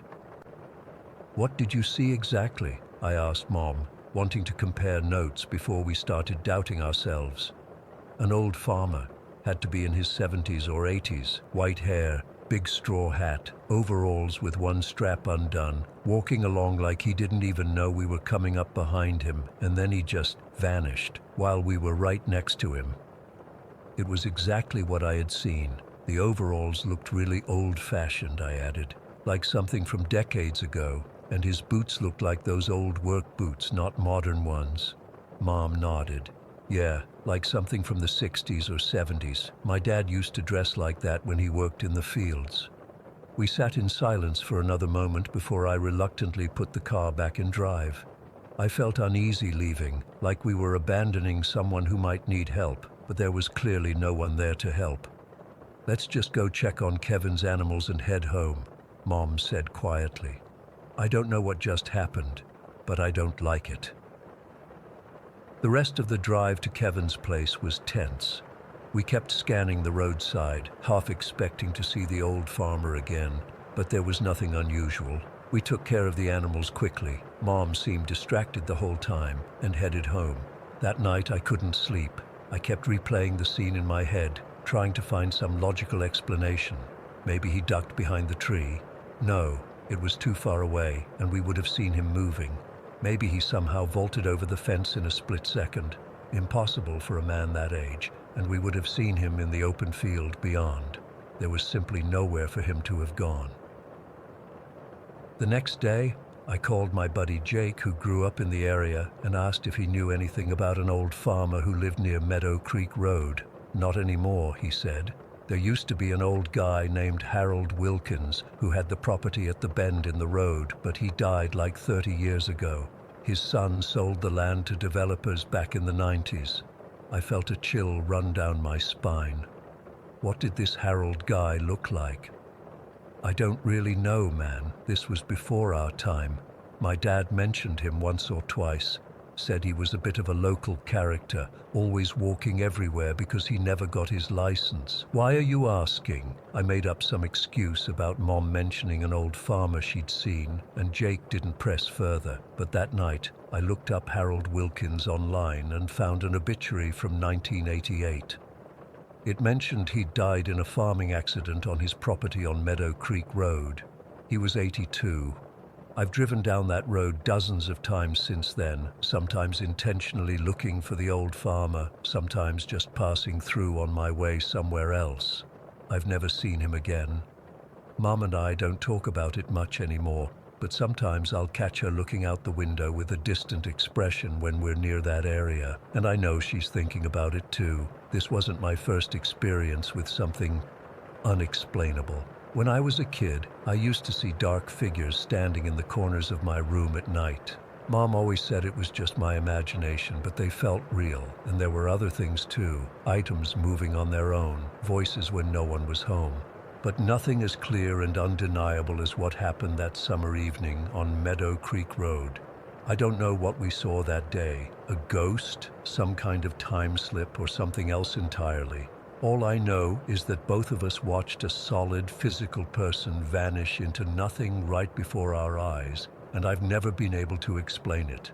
Sometimes I drive down that road at sunset, right around the time we saw him, and I slow down at that spot by the oak tree, just in case he's still walking there, in some version of reality that occasionally overlaps with ours. But so far, the road has remained empty. Story 21. I still can't believe what happened to us last summer. It's been 8 months, and I wake up sweating almost every night. My therapist suggested I write this down, get it out somehow. I guess an anonymous forum is as good a place as any. My girlfriend Sarah and I had been planning this road trip for months. I've always been fascinated by ghost towns, something about places that once thrived and then just emptied out.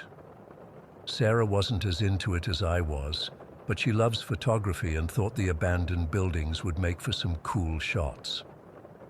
We left Denver on a Tuesday morning in July. The plan was to head down to northern Arizona, where there's this cluster of old mining towns that dried up in the 30s. We packed my old Honda Civic with camping gear, way too many snacks, and enough water for what we thought would be a 4-day trip. I remember Sarah teasing me about taking the scenic route as we studied the map spread across our kitchen table. I'd highlighted these back roads that cut through the desert, miles from the interstate. GPS probably won't work out there, I told her, kind of excited by the idea. It'll be an adventure. God, I wish I could go back to that moment and slap myself. We spent the first part of the drive singing along to our road trip playlist, stopping at this tacky dinosaur museum, taking dumb selfies. Normal stuff. The roads got narrower as the day went on. The radio stations faded to static one by one. By mid-afternoon, we hadn't seen another car for at least an hour. Around 5 o'clock, we spotted this gas station in the middle of nowhere. It looked like something straight out of the 50s. One of those places with the rounded metal roofs and ancient pumps. I almost drove past thinking it was abandoned, but there was a dim light inside. We should fill up, Sarah said. Who knows when we'll see another station? The bell dinged when we pushed open the door. The place smelled like dust and old coffee. Behind the counter stood this guy, had to be in his 70s at least. His skin was like leather, all cracked and weathered from the sun. He barely looked at us when we paid for the gas. As I was heading out, he called after me, "You folks heading south?" His voice was raspy, like he didn't use it much. I nodded. "Yeah, taking the scenic route down to Arizona." He stared at me for a long moment. "Stick to the main roads after dark. GPS don't work right out here. Maps neither sometimes." I laughed it off. "We'll be fine. I've got a good sense of direction." He didn't smile back. Roads change at night. Things move that shouldn't. Sarah grabbed my arm, clearly uncomfortable. I thanked him and we left, but his words stuck with me as we pulled back onto the empty road. "That was weird, right?" Sarah asked, scrolling through her phone. "No service out here at all." "Just an old guy trying to scare the tourists," I said, but I found myself checking the rearview mirror more often after that. The sun was setting fast, painting the desert in these deep reds and purples. It would have been beautiful if I hadn't started feeling uneasy. We should have reached a junction by then, according to our map, but the road just kept stretching on, empty and straight. "Jake, how much farther until we stop for the night?" Sarah asked, yawning. "There's supposed to be a small town about 30 miles ahead. We can find a motel or something." That's when we saw it. A car stopped in the middle of the road, hazard lights blinking. It was maybe 100 yards ahead, a dark sedan just sitting there. No other cars around, no houses, nothing. "Should we stop?" Sarah asked, already rolling down her window to look. I slowed down, pulling up behind it. Someone might need help. We sat there for a minute, waiting to see if anyone was inside. No movement. "I don't like this," Sarah said quietly. "I'll just check real quick," I told her. "Lock the doors after I get out." The desert was dead silent when I stepped out. No wind, no animals, nothing. Just the clicking of the hazard lights. I approached cautiously, calling out, "Hello? Anyone need help?" The car was empty. driver's door hanging open, keys still in the ignition. There was a half-empty water bottle in the cup holder and a map spread across the passenger seat. No phone, no wallet, nothing personal. No footprints leading away from the car either, which seemed impossible in the sandy soil. I jogged back to our car, feeling watched. No one's there. It's just abandoned. "Let's go, Jake." Sarah was gripping her seatbelt, knuckles white. I pulled around the car and we continued down the road, both of us glancing back until the blinking lights disappeared in the darkness. About 20 minutes later, the road curved sharply around a rock formation. I slowed down to take the turn, and that's when Sarah screamed. "Jake, it's the same car." There it was, the same dark sedan, hazard lights blinking, parked in the middle of the road. Same open door, same position. "That's impossible," I whispered. "We've been driving straight. There's no way." "Turn around," Sarah said, her voice shaking. "Right now, Jake, turn around." I did a quick three-point turn, hands trembling on the wheel. We headed back the way we came, both of us silent with fear. "Check the map again," I said after a few minutes. Sarah unfolded it with shaking hands. "We should be coming up on that gas station soon if we're heading back the right way." But we never saw the gas station again. The road just kept going. Identical desert landscape on both sides. The gas gauge was dropping and the night was getting colder. That's when the car started acting up. First, the radio turned on by itself, blasting static so loud we both jumped. I hit the power button, but it wouldn't turn off. What the hell? I kept jabbing at it until finally the sound cut out. Next, the temperature gauge started climbing for no reason. The engine wasn't overheating, I checked, but the needle kept rising. Then the headlights began to dim, flickering like they were about to go out. "Something's wrong with the car," I said, stating the obvious. Sarah was staring out the window. "Jake, have we passed any turn-offs, any other roads?" I realized we hadn't, not a single intersection or side road since the gas station. The engine sputtered, coughed, and died. We rolled to a stop in the middle of the road. I tried the ignition again and again. Nothing, not even a click. And then we were sitting in complete darkness, the kind of darkness you never experience in cities or towns. Absolute, suffocating blackness. I couldn't even see Sarah beside me until my eyes adjusted. "Try your phone light," I suggested. She turned it on, the blue glow illuminating her terrified face. Still no signal. "We have camping gear," I said, trying to sound calmer than I felt. "We can wait till morning and then walk if we need to." That's when we heard it. Footsteps, slow, deliberate footsteps on the asphalt circling the car. "Someone's out there," Sarah whispered, her voice barely audible. I strained to see through the windows but couldn't make out anything in the darkness. The footsteps continued, unhurried, making a complete circuit around our car before stopping at the driver's side window. We sat frozen, hardly breathing. Then Sarah's phone light caught it, a face pressed against my window. I've tried so many times to describe what I saw, but words always fail. It wasn't human, not really. It was tall, impossibly tall, with skin so pale it was almost translucent. I could see dark veins running beneath the surface. Its face was stretched over a skull-like structure. No fat, no muscle, just skin and bone. But the eyes, God, the eyes were just empty sockets, deep and hollow. And it was smiling, a wide, jagged grin that split its face, revealing teeth like broken glass. Sarah screamed. I did too. The thing didn't react, just kept staring, that grin never faltering. It tapped on the glass with fingers too long and thin to be human. Tap, tap, tap. Then it spoke. Not out loud. The sound was inside my head, a whispering that seemed to bypass my ears entirely. "Lost?" it asked, voice like sand sliding over stone. I fumbled for the keys, hands shaking so badly I dropped them. The thing's grin widened as it watched me struggle. It pressed its hand flat against the window and the glass began to frost over, ice crystals spreading outward from its palm. In July, in the desert. "Sarah," I gasped. "On 3, throw the car in neutral. We're going to push it and run." The thing's head tilted at an impossible angle, like it was curious. 1, 2, 3. Sarah yanked the gear shift into neutral as I shoved my door open, hitting the thing. It let out a sound like breaking glass and stumbled back.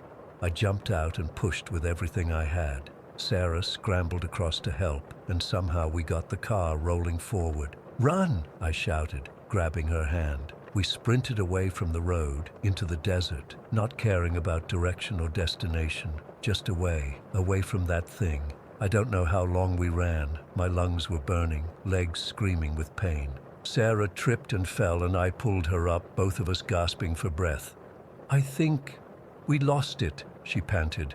We stopped, bent double, trying to catch our breath. When I finally looked up, my stomach dropped. We couldn't see the road anymore, just endless desert in every direction, pale sand glowing faintly under the stars. "Jake," Sarah whispered, "where are we?" I turned slowly in a circle, desperate for any landmark, any sign of the road. Nothing, just flat desert and scattered rock formations that all looked the same.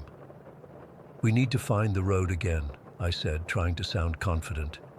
"It can't be far." But it was. We walked for hours, changing direction whenever we thought we might be getting close. The desert played tricks on us. Distances were impossible to judge, and the stars didn't seem to move across the sky like they should have. Dawn should have come, but it didn't. The night stretched on, far longer than any summer night should last. "This isn't right," Sarah kept saying. "This isn't possible." I felt it before I saw anything, the certainty that we were being watched, from every direction, from the rocks, from the sand, from the unchanging stars above, watching and waiting. We found our car again somehow, sitting exactly where we'd left it on the road, except we'd run perpendicular to the road for at least an hour. It should have been miles away. And there was that sedan again, hazard lights still blinking, parked 100 yards ahead of our car. Sarah started crying, quiet, desperate sobs. I held her, but I was just as terrified. The desert had trapped us somehow, folding back on itself, leading us in circles. I saw movement from the corner of my eye, tall, thin shapes gliding between distant rock formations, more than one. Watching, waiting. We tried to run again in a different direction. We found our car again. We tried walking along the road. After 2 hours, we found our car again. The sun never rose. The desert wouldn't let us leave. Eventually, after what felt like days of wandering in endless night, we collapsed near a rock formation, too exhausted to keep going. Sarah fell into a fitful sleep while I kept watch, jumping at every shadow. I must have dozed off too, because suddenly I was waking up to daylight, actual daylight, and the sound of a car engine. A pickup truck had stopped on the road nearby. An older man was leaning out the window, calling to us. We ran to him, probably looking like complete lunatics, sunburned and dehydrated. He took us to the nearest town, a tiny place called Copper Springs. Our car was towed in later that day. Nothing wrong with it, according to the mechanic. The locals said we were lucky. People go missing in that stretch of desert all the time. No one ever mentioned seeing anything like what we saw. We flew home from Phoenix, left the car there. I couldn't bring myself to drive it again. Sarah and I broke up 3 weeks later. We couldn't talk about what happened, but we couldn't talk about anything else either. The experience had hollowed us out somehow. I still don't know what happened out there. I've researched desert phenomena, local legends, everything I can find. Nothing explains what we saw or how the night seemed to last forever. Sometimes I dream about that thing's face at my window, that smile, those empty eyes, and sometimes when I'm alone at night, I swear I hear tapping on my bedroom window. Tap, tap, tap. The desert wouldn't let us leave, and sometimes I wonder if a part of me is still there, trapped in that endless night. Try. Story 22. I've been a long-haul trucker for nearly 18 years, and in that time I've seen some weird shit on the road. Sleep deprivation will do that to you. But what happened to me last December on Hollow Pass wasn't sleep deprivation or road hypnosis or whatever other explanation I've tried to convince myself of since then. I haul mostly auto parts across the western states. It's decent money, and I've got the routes memorized like the back of my hand. The run from Denver to Salt Lake City is practically second nature at this point. I've done it in all conditions: scorching summer heat, pouring rain, you name it. But winter runs through Wyoming are always dicey, especially through the mountain passes. That night started like any other December haul. I was running a little behind schedule because of loading delays in Denver. The weather forecast showed a snowstorm moving in, but nothing I hadn't handled before. My rig was in good shape, chains ready to go, and I figured I'd push through rather than wait it out. The client needed those parts by morning, and I've always prided myself on delivering on time. About 2 hours into Wyoming, the snow started coming down hard. Visibility dropped to maybe 30 feet in front of my truck, and I slowed to a crawl. The highway was practically deserted except for a few other trucks spaced out miles apart. I switched on the CB radio for company and to keep tabs on road conditions ahead. Channel 19 was mostly quiet that night, just occasional static and distant chatter from other drivers further up the road. I was approaching the turnoff for Hollow Pass, a narrow mountain road that cuts about 40 minutes off the trip to Salt Lake. Most truckers avoid it in bad weather because it's steep, with tight turns and no guardrails in some sections. But I've driven it dozens of times, and I needed to make up time. That's when I heard it. The CB crackled to life with a voice I still hear in my dreams. Eastbound Peterbilt with the blue stripe. You're heading toward Hollow Pass. Turn around. Don't go through Hollow Pass. I checked my mirrors instinctively. My rig is indeed a Peterbilt with a blue stripe down the side. But there was no one behind me that I could see, and the voice sounded close, not distant and breaking up like you'd expect from someone miles away. "Who's out there?" I asked into the mic. "You got road information?" Nothing but static answered me. I tried again, asking if anyone knew about conditions on the pass, but all I got was dead air. I'll admit it spooked me a bit. How did they know what truck I was driving, and why tell me to avoid the pass? But I figured it was probably another trucker who'd just come through and encountered bad conditions. Maybe their radio cut out before they could elaborate. So I made the turn onto Hollow Pass Road. Big mistake. The snow was coming down even harder now, swirling in my headlights like I was driving through a tunnel of white. The wipers could barely keep up. The road narrowed as it climbed, with steep drops on the right side that disappeared into darkness. I white-knuckled the steering wheel, leaning forward like those extra few inches would somehow help me see better.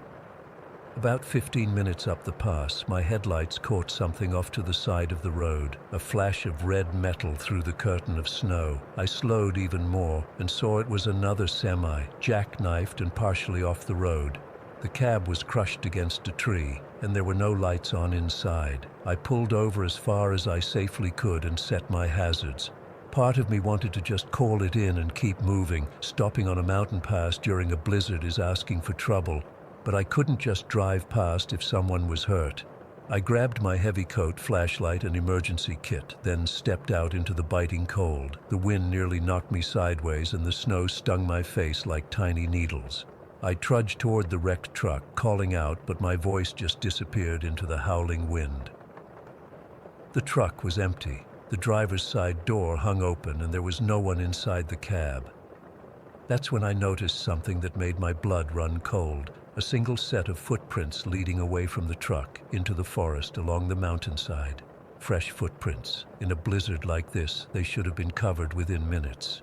Every instinct told me to get back in my truck and get the hell out of there. But what if the driver was injured, wandering confused in the snow? They'd freeze to death within hours in these conditions. I followed the footprints, shining my flashlight ahead of me. They led straight into the trees, away from the road.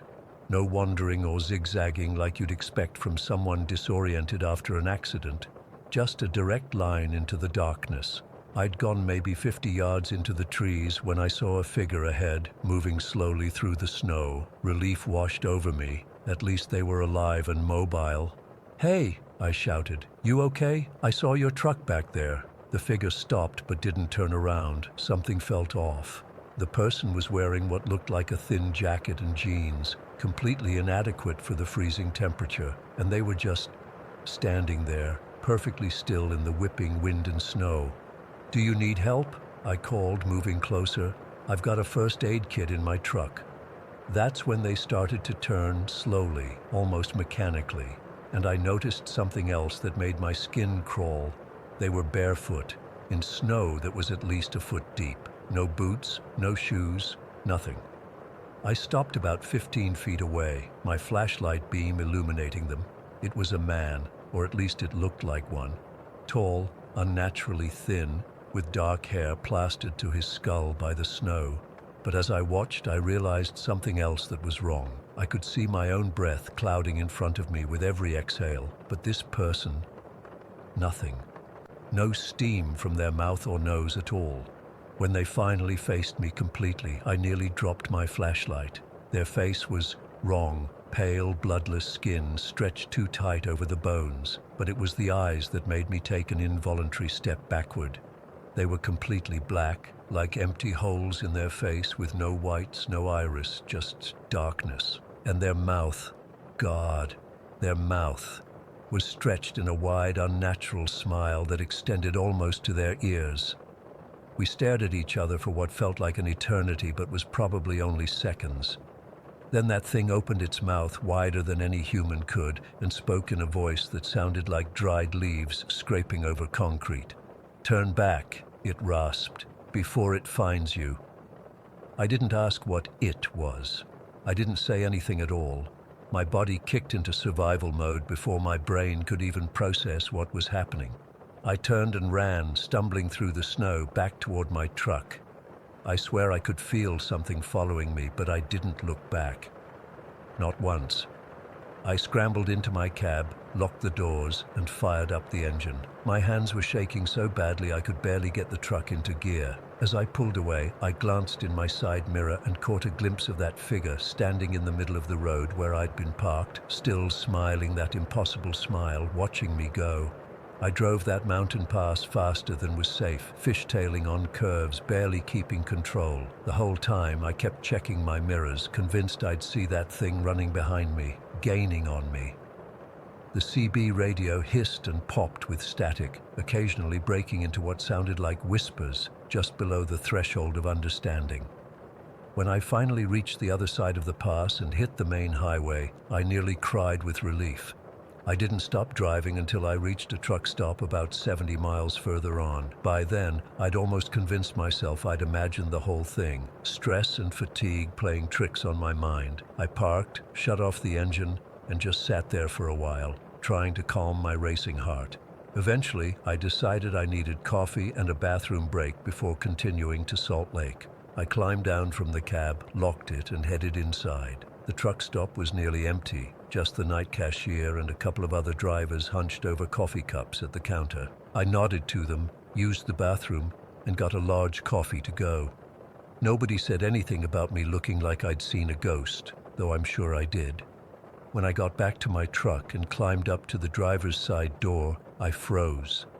There, on my windshield, were fresh footprints, bare footprints, pressed against the glass from the outside, as if something had been standing on my hood, looking in. They weren't there when I'd parked. I know they weren't. My hands shook so badly I dropped my coffee. As I fumbled with my keys, the CB radio inside the cab suddenly crackled to life, even though the truck was turned off. Through the window I could hear that same voice, closer now, almost like it was sitting in the passenger seat. "Don't stop. It's still out there." I got that truck started in record time and peeled out of that parking lot like the devil himself was after me.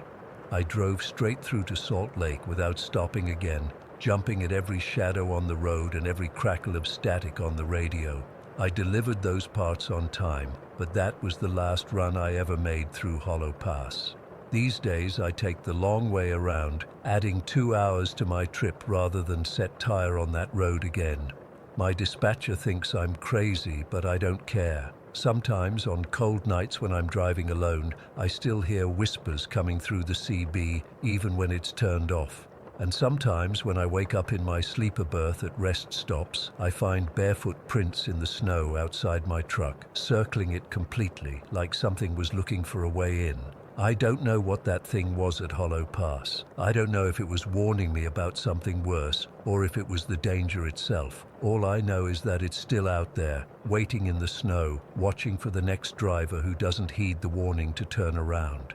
And sometimes, when I look in my rearview mirror on a snowy night, I swear I can see a figure standing in the road behind me, barefoot in the snow, smiling that terrible smile.